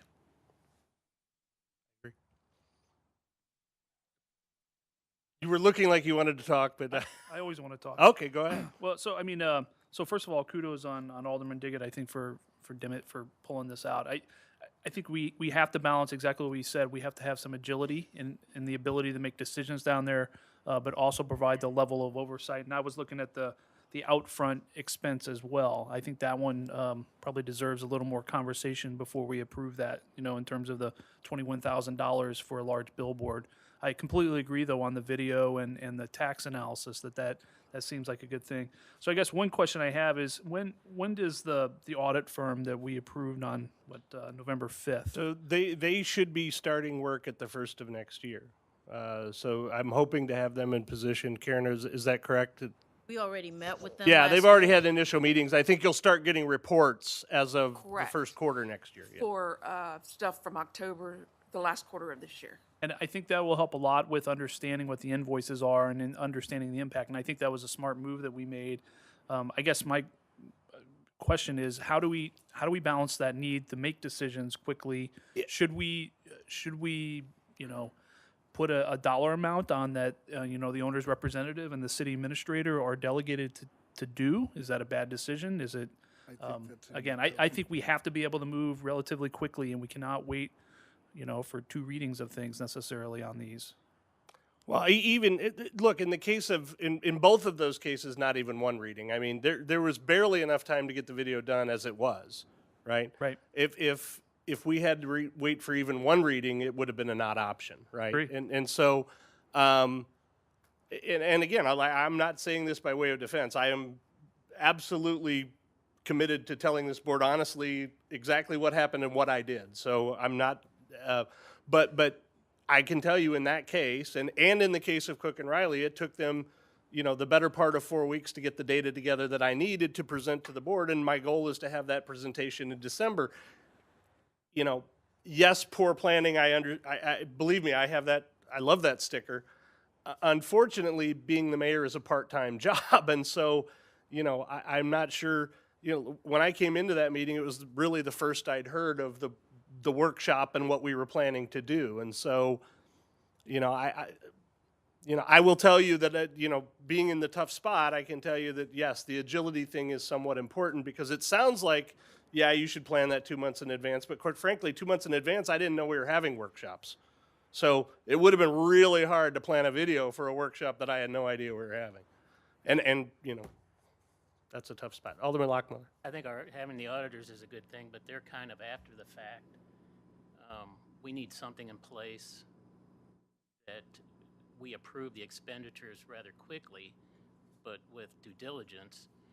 So I don't know if we task Ways and Means for coming up with some type of a system.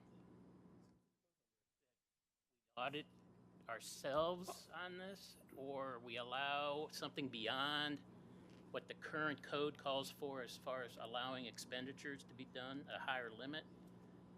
I don't know. Let me just real quick, since the topic of the billboard came up, and I'm in the hot seat on that one. So at the time that was raised, I got a call from Craig, who had just met with Unicom. Unicom had proposed it as an idea, and as you know, it's that one billboard right at the corner of Hanley and Manchester. There's one company that owns it. We're not interested in any other billboard. That's the one that overlooks the project area, and it was available. And, to lock it up, a decision had to be made, and you don't put it out to bid for one billboard. I mean, I'm not interested in a billboard in Shrewsbury. I'm interested in that particular billboard for this particular period of time. So I did it, and again, not by way of defense, just by way of telling everybody, Bola was in Nigeria. So she was somewhat unavailable. Ran to the woods. And Craig, was not empowered to make that decision, and I made it, and that's the way it went. I will tell you that when I made the decision, that there was, I had some comfort that if the board disagreed with the decision, there was time down the road to unwind it, so to speak.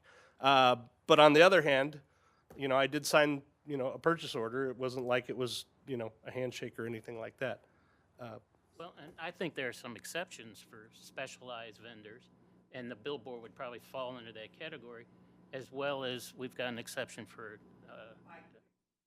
It's on. Oh, I'm not talking into it. Yeah. Get taller, please. Yeah. Oh, yeah.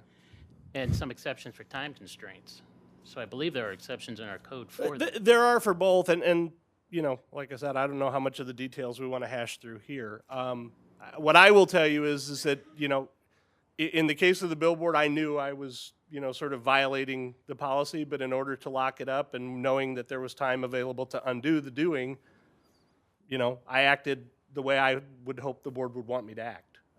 In the case of the other two, I will tell you it never entered my mind. I picked up the phone, I called the people who could do the job.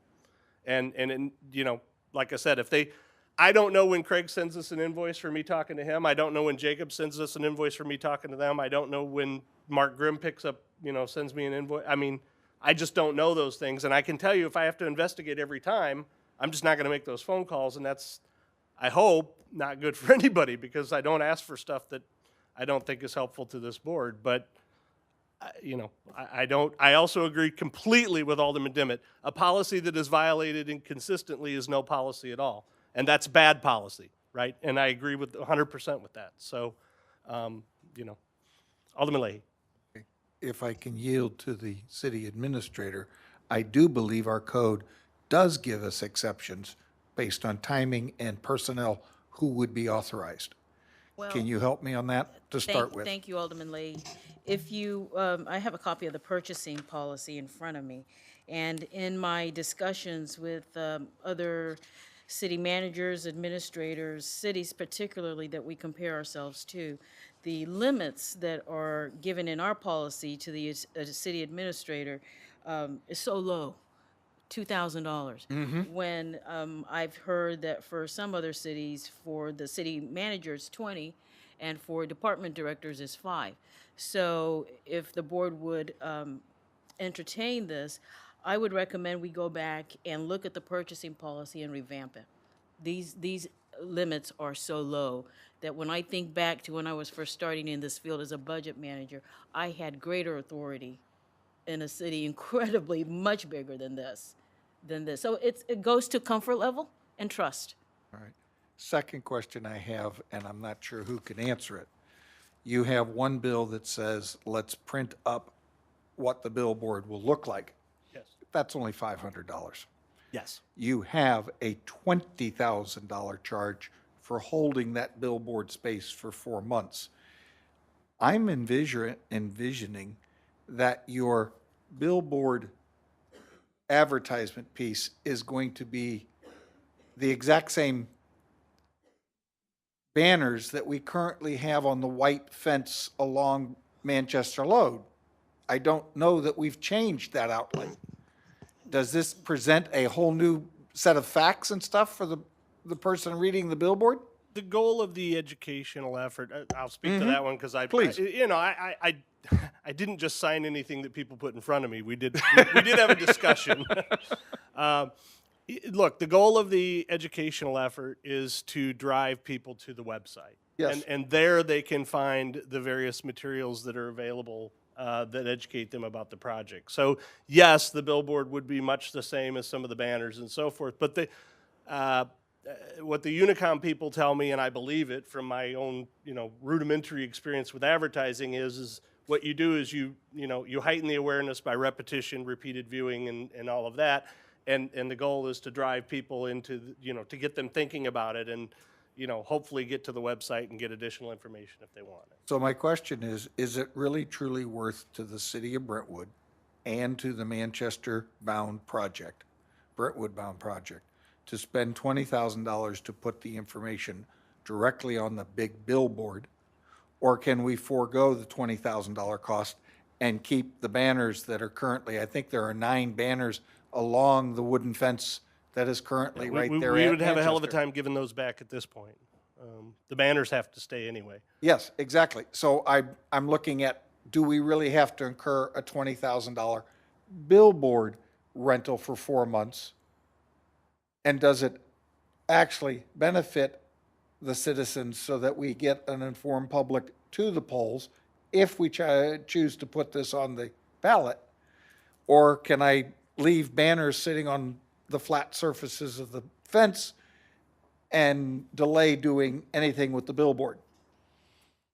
Well, I can tell you from my perspective, obviously it was, or I wouldn't have signed it. So, I mean, and that was based on, like I said, the recommendation from Unicom and my own, Yes. But I never did anything hoping that I was acting in a way that the board would find.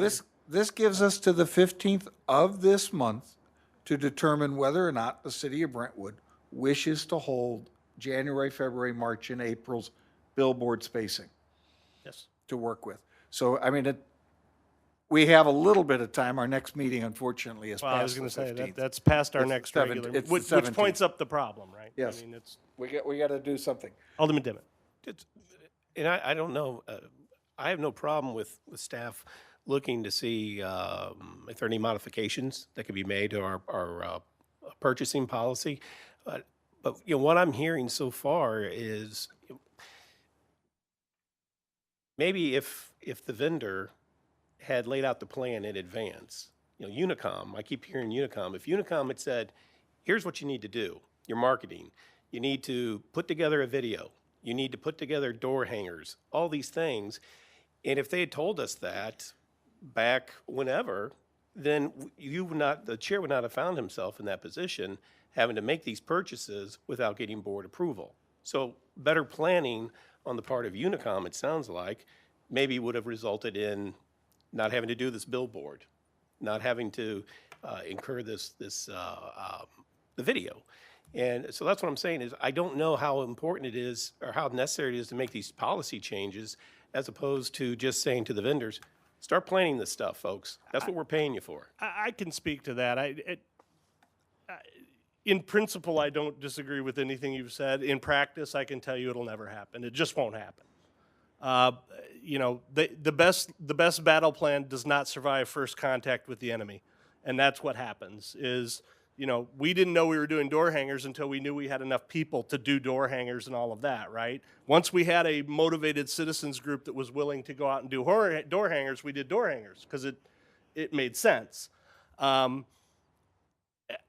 as a practical, having lived this for the last year or so, I can tell you that that's, like I said, it's a good theory. In practice, it likely won't work, especially with a mayor who's involved and who's a part-time. I mean, it might work better for some of the project managers, but it won't work at the It level couldn't of. even work for the project managers. And, you know, we want to be flexible enough so that when there's an opportunity to move at lightning speed, we do.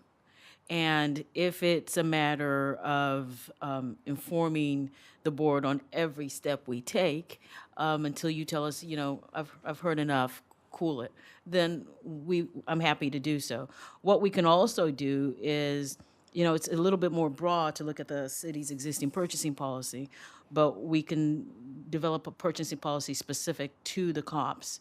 So, you know, the 2 open houses, that evolved as a result of the multiple meetings that Unicorn Arc had with the Brentwood Bound Task Force.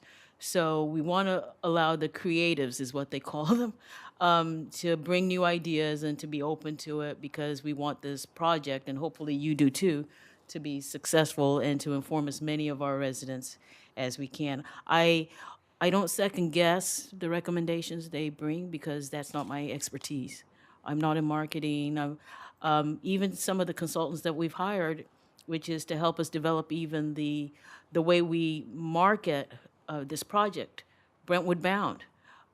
We brought in Arcturus to help us develop that. So there's just a lot of moving pieces. And this project is really different from a construction project in that it's typical, like if you're building a new city hall or a firehouse or something like that. We're moving dirt, we're acquiring property, 25 total. We're doing design, where we have Jacobs Engineering, we have landscape architects, we have water engineers, we're dealing with MSD, we're dealing with Army Corps of Engineers, and thank goodness we have Navigate Building Solutions to help us coordinate all of that.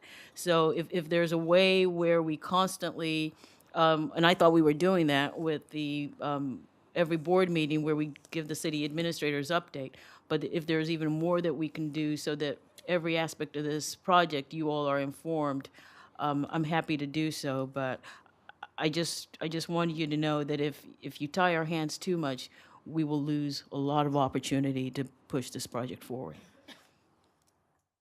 Well, I'm not sure we're tying your hands. I mean, that's the code. The code's in place. Now, if we need to change the code, then we should have that discussion. But I don't like this characterization that we're tying staff's hands, because we're not doing that. All I'm saying is, I think there's a code in place. We need to follow the code. If we've got a problem with the code, let's change the code.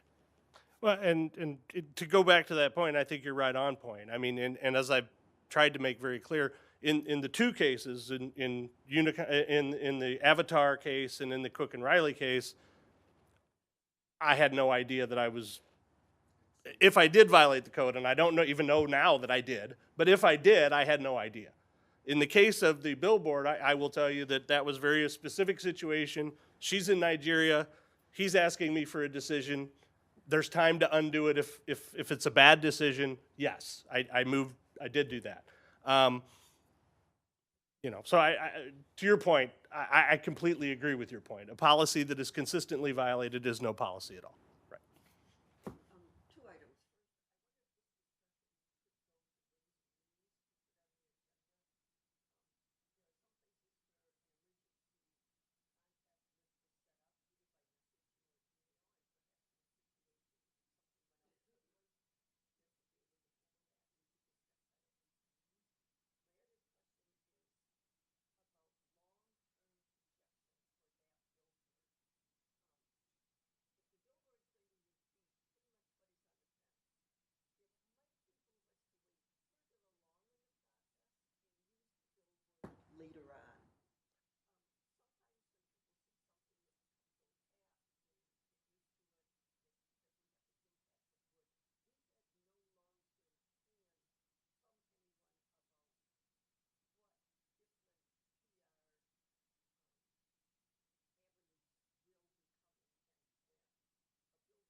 Oh, okay.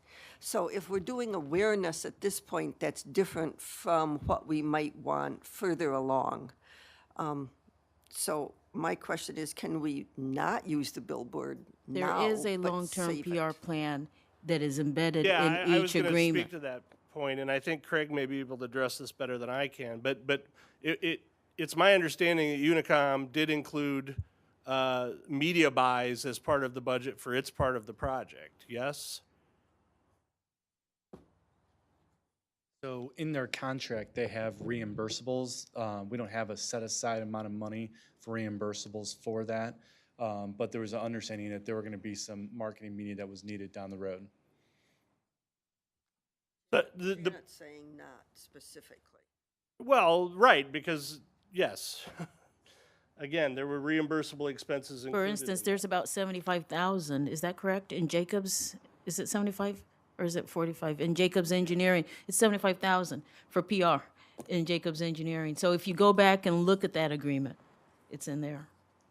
And that's why I'm saying it's not even clear to me that action would have necessarily violated the purchasing code, because a number of these different vendors have included those types of expenses in their proposals that have been approved. And Unicom had some money in there for reimbursables and so on and so forth. So again, I'm just trying to be absolutely honest with this board about what I did, why I did it. I don't want there to be any, lack of transparency on that score. So I would make a motion, let's separate the question. Let's take the two billboard items out and consider them separately. Consider the warrant list as other than those, and then have Ways and Means take up, amendments to the, procurement policy, whether that's a specific procurement policy for the Manchester Road or not, but work that in Ways and Means, and just move. Second that. Okay. That's going to be, I think, 3 separate motions. So let's try to make it, well, no, I just want to make it as clear as possible for the minutes. So what I heard you say was approve the warrant list with the Separate the out front. Yes, with the exception of the separate items. out front line items. So do we have numbers on those line items? It's 20,600. no, line numbers. I'm Oh. sorry.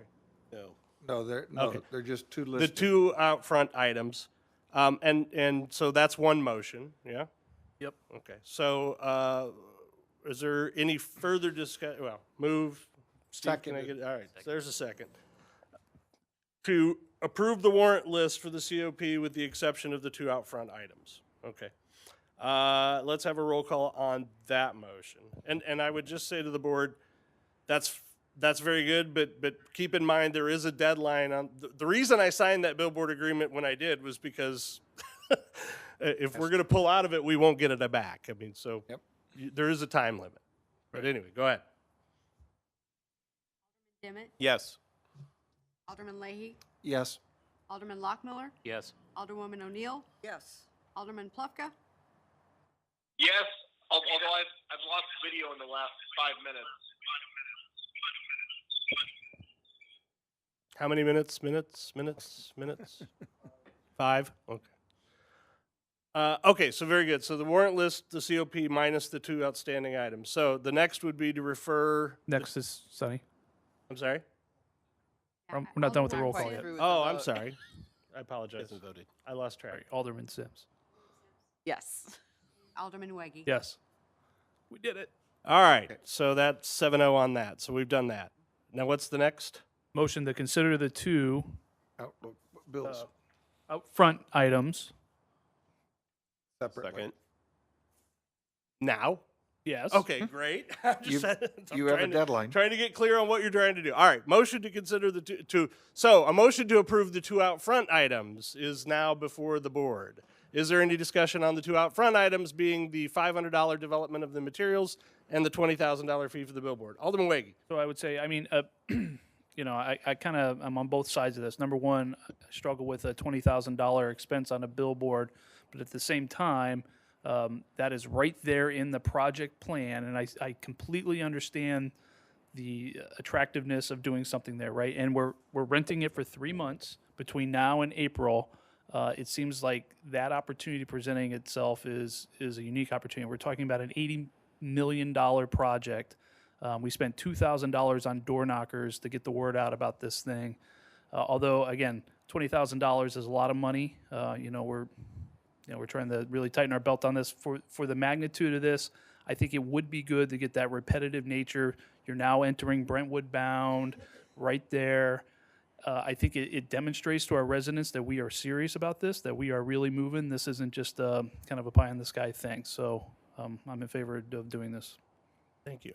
Let me just add one additional piece of information. Through my wife's business, I do have some experience with billboards, and the $5,000 charge is in the usual and customary range for a billboard type of arrangement. And I knew that when I signed. So go ahead. Alderman Lockwood. That one side or both sides?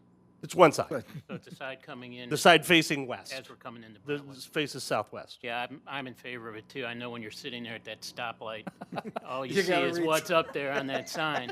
It was my wife's face until a few months Yeah. ago, yeah. And then as you go by the other billboards, you see, but you're going by at a rate of speed that you're not really reading those things. They look familiar, but a billboard up there, I think, gets more attention. Alderwoman Sims. And just to be clear, our marketing subject matter experts recommend this course of action. Our mayor wouldn't have signed it if not. I didn't spontaneously call them and ask for billboards, no. So, I mean, I'm in favor of the billboard. Alderman Leahy. Thank you, Your Honor. I'm going to address the 500-pound gorilla in the room. Your billboard is only effective if this board is going to take the action, and I believe it has to be done in early January, if we wish to put a sales tax increase on the April 2019 ballot. So if you're voting, let's go ahead and put this thing up here and do 90 days of a billboard pushing Brentwood bound, you might as well then open the discussion. Are we going to go and ask the voters for a sales tax increase and stick it on the April ballot? Otherwise, your timing for this billboard doesn't make sense. You could reduce the display to just March to the beginning of April, since the April 2nd, 2019 is the April elections. So I want you to picture, are we moving in that direction? And since we haven't asked, I'm asking. I think it's the right move for this board to do to keep this project going, and it helps bridge the gap of the 35 to 40 million that we are short to make the full project pay for.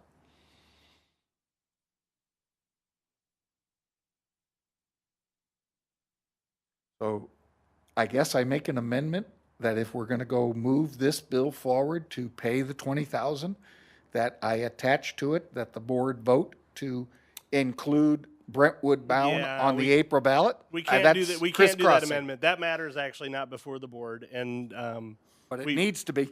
Well, I think in due course it might be, but let me tell you, part of the reason that I incurred the Cook and Riley expense is to present to the board information regarding taxing that has not yet been fully developed, but I expect to have next week, and I would really like the opportunity for the board to see the full factual data before taking up any consideration of sales taxes or any other kind of taxes. And I would take issue, Alderman Leahy, respectfully, that's not the only way that this is going to happen. I mean, there are other possibilities. We could put the sales tax issue on a different election date. But if Well, you do it's that, not- then your 20,000 billboard becomes an expense that you shouldn't have incurred at that time A frame. sales tax is not necessarily the only way that things happen. Call the question? Yes. Could I just note for the record that, well, I with great deference to Alderman Leahy's opinion on the subject, it is one person's expression of opinion, and that should certainly not be taken as an assumption that the Board of Aldermen is engaging in advocacy with respect to that proposition by the use of this billboard. And it is, you have the opportunity to present any number of messages, apparently at $500 a click to make new screens for that billboard. You have an opportunity to present myriad messages on many subjects, and no one should misunderstand that this is an expenditure tied directly to any tax proposition that might be presented, just so the record's clear. I agree with the city attorney. The city is limited to not campaigning for or against anything. We are only authorized to do informational to work with.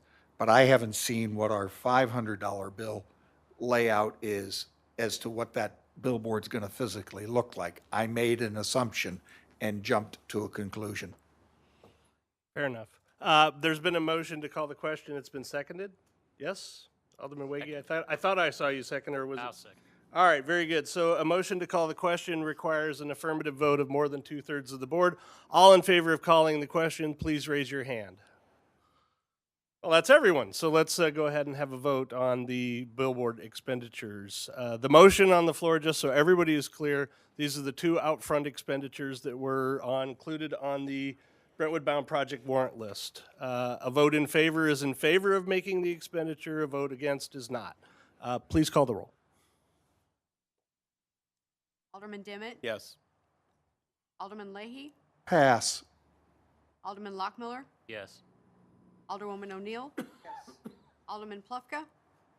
Yes. Alderwoman Sims? Yes. Alderman Wege? Yes. We have to come back to Alderman Leahy. I'll vote in the affirmative. So that makes it unanimous. All right, very good. And again, I want to the extent that I violated the board's trust in me, I apologize. I really, and I completely understand Alderman Dimmitt's point, and it's well taken, and I agree. Nobody agrees with it more than I do. So I do think that Alderman Wege's third suggestion, and I won't even make it a motion, but I think Alderman Dimmitt, as chairman of Ways and Means, would you put it on your agenda to take up some way of dealing with this to increase the board's comfort level and to give me and Craig and Bulla particularly better guidance? Yes. Very good. If I may also, with respect to some of the comments that I've heard, as in that discussion, there is a problem to sort of mail notice and have people email responses back, meetings of a public governmental body under the Sunshine Law. So that really is not a viable alternative when you need agility. Unfortunately, there are impediments to that. I think we'll be looking to staff to make some recommendations that are compliant. All right. Thank you. That was long. Yes. 12E. I'm sorry. I got to, if you can't have it. 12E is the next item on the agenda. This is the Sonora Avenue Crosswalk project. And if I could offer a suggestion to the board, given where we're at with the other one, could we wait this one until until we get a response? I would like to make the motion to postpone any action on 12E till we heard back from the city of Ladue. Second. Moved and seconded that the board postpone action on 12E until we receive a response from the city of Ladue. Is there any discussion? Seeing none, all in favor, please raise your hand. 1, 2, 3, 4, 5, 6, 7. It's unanimous. We will postpone item 12E until we hear from the city of Ladue. Item number 13 on the agenda, citizens' comments. Anyone who care to address the Board of Aldermen, please come forward. You'll be given at least 3 minutes, and all that I would ask in return is that you state your name and address for the record. I'm Sally Westenberger. I live at 2626 Bremerton Road. I want to comment on the billboard. That billboard is catching, and that sign, that stuff on that wall, I can't even read, and it's not catching. Yep. So Andy, the billboard is working, believe it or not. Didn't say it wasn't. Just wanted to let you know. Thank you. Anybody else care to come forward and address the Board of Aldermen? Seeing none, we have on tonight's agenda a closed session, and I would need a Motion to go into closed section for legal matter per the RS Missouri Code 610-.021, and for a real estate matter also on the revised Missouri statutes 610.021. And adjourn therefrom? And adjourn thereafter directly. Second. Moved and seconded that the board enter into closed session. Is there any discussion on the motion? Seeing none, we'll have a roll call, please. Alderman Dimmitt? Yes. Alderman Leahy? Yes. Alderman Lockmiller? Yes. Alderwoman O'Neill. Yes. Alderman Plufka. Yes. Alderwoman Sims. Yes. And Alderman Weggie. Yes. Is there a way to bring Alderman Plufka into the other room? Okay, very good. We'll do that. All right.